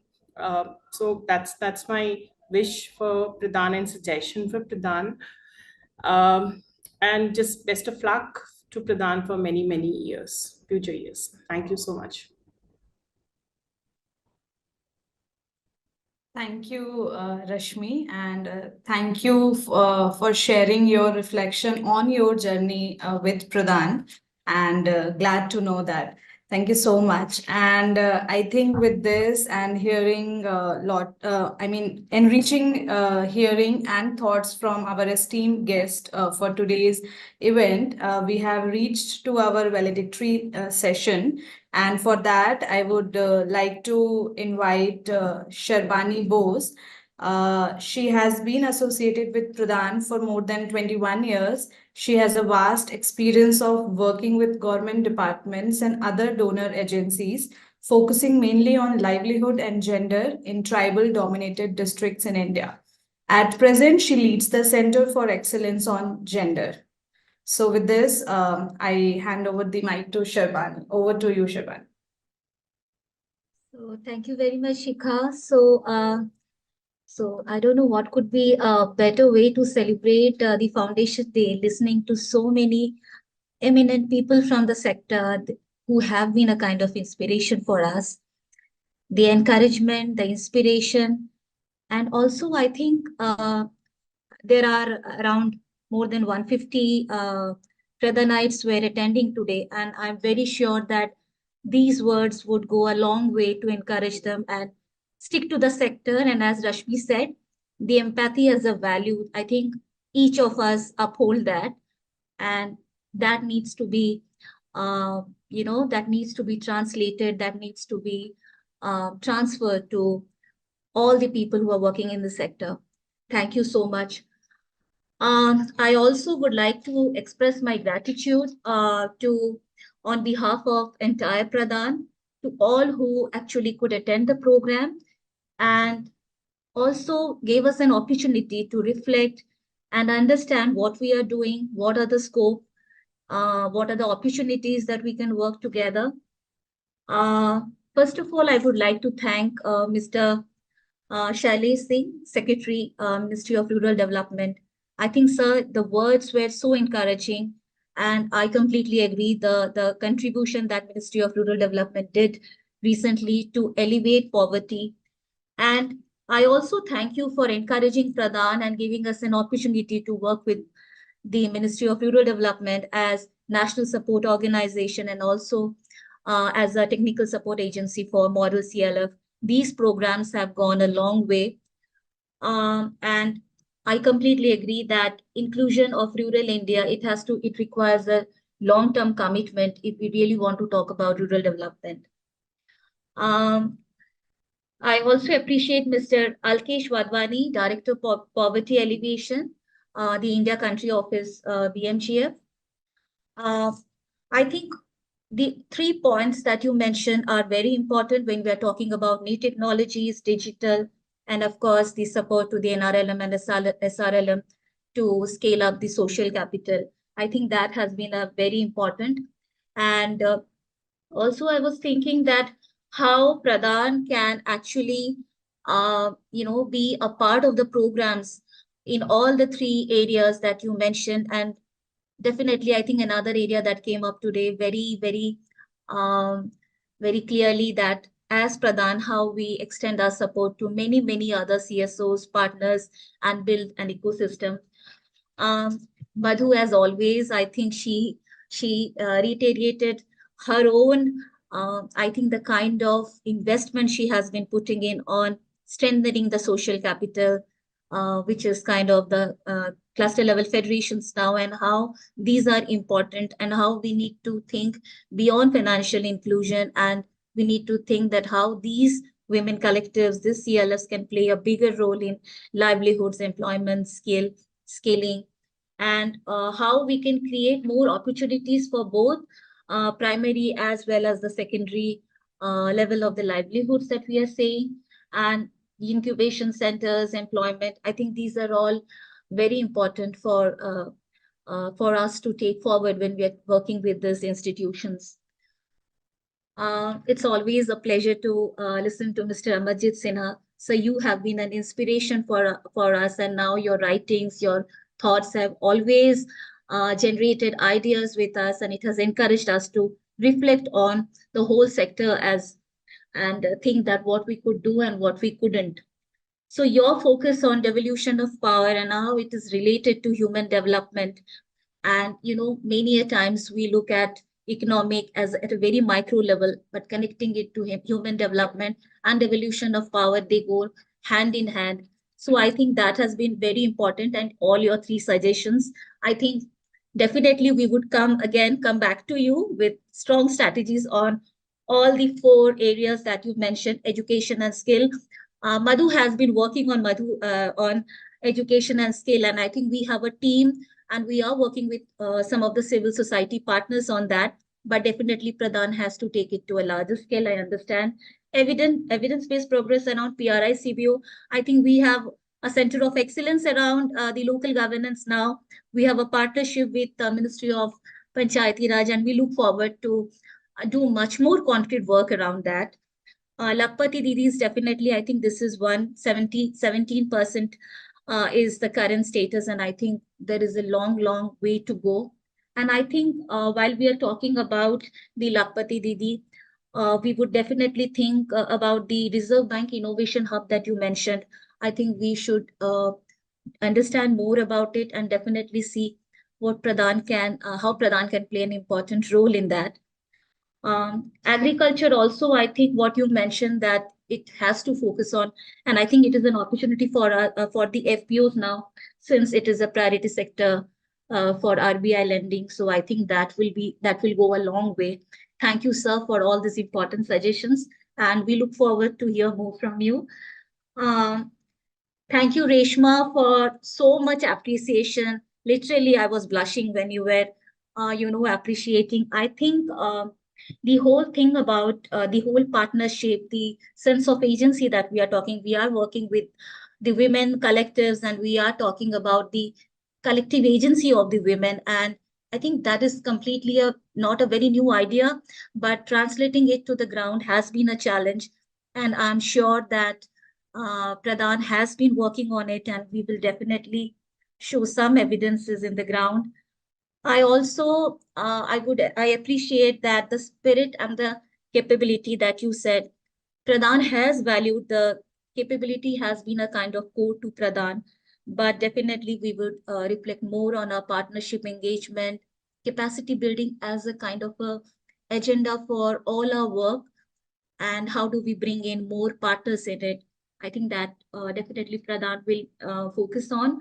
And I also appreciate when you said that Pradhan's DNA is value of humanity. I think you are very correctly, you said that the humanity has been core of our work, whatever we do. Dhruvi, I think Dhruvi has been a kind of a mentor, supporter, and she has been through our journey for last many years, not only as a donor, but as a friend, as a co-traveler. And when we are talking about the capacity, I think Dhruvi also brings in her experience, and I think the knowledge sharing gets limited. I think that's where something that as Pradhan, we need to reflect and see that how we can, use our experience to go beyond the numbers, beyond the projects and programs. I think definitely that is one area to look forward to. Vijay Anand sir, I think you have been a mentor for bringing this whole idea of local governance as a core agenda of Pradhan, and the good heart and sharp brain. I think, yeah, definitely that's been part of Pradhan, but we don't know that whether we should be humble enough to accept that. I think the whole idea about Pradhan's expertise from NRM to climate change, livelihoods to natural farming, micro enterprise to tertiary and secondary levels. I think these are all areas which definitely will be part of our approach, as initially Saroj and Kuntalika shared that these are our focus for the coming 7 years, but definitely your guidance and your mentorship will help us to design more concrete pathways towards that. And as you said that the nurture beacons and school of practices, I think that is something that how do we may not do everything everywhere, but we can definitely create and nurture more beacons which can be replicated and which can go beyond numbers. So thank you very much, sir, for bringing this whole agenda to us. As usual, Achinto, thank you so much, Achintuda, for all your compliments, though I'll take them with a pinch of salt, but I think those were really some of the commendable, and your experience has always been, I think, joyful for us to listen to, and it takes back to years when I joined, you were the executive director then. So I think your presence has been always very warm and welcoming for us. So thank you all. Thank you, Somen, for bringing, I think when you say strong organization, I was also, stuck with the word strong, because, when we say strong, that means somebody is weak. So I was just thinking about what do we mean by strong. But I think all the examples that you shared were very meaningful. And definitely, I believe that every point where Pradhan came up with struggle, we jointly, we collaboratively I think we overcame that. And thank you to all our stakeholders or all our friends, without whom I don't think it would have been possible. Thank you, Rashmi, for bringing in the whole empathy word. I think that's all. Each Pradhanite connects with that word. And sorry, so Saroj tells me that there were more than 600 Pradhanites attending, because there were teams who were attending and not individual. There were many people who were connected through single devices. And so thank you all for this whole enriching experience, and we look forward to work with you all, and let's come together and create new pathways. Thanks a lot.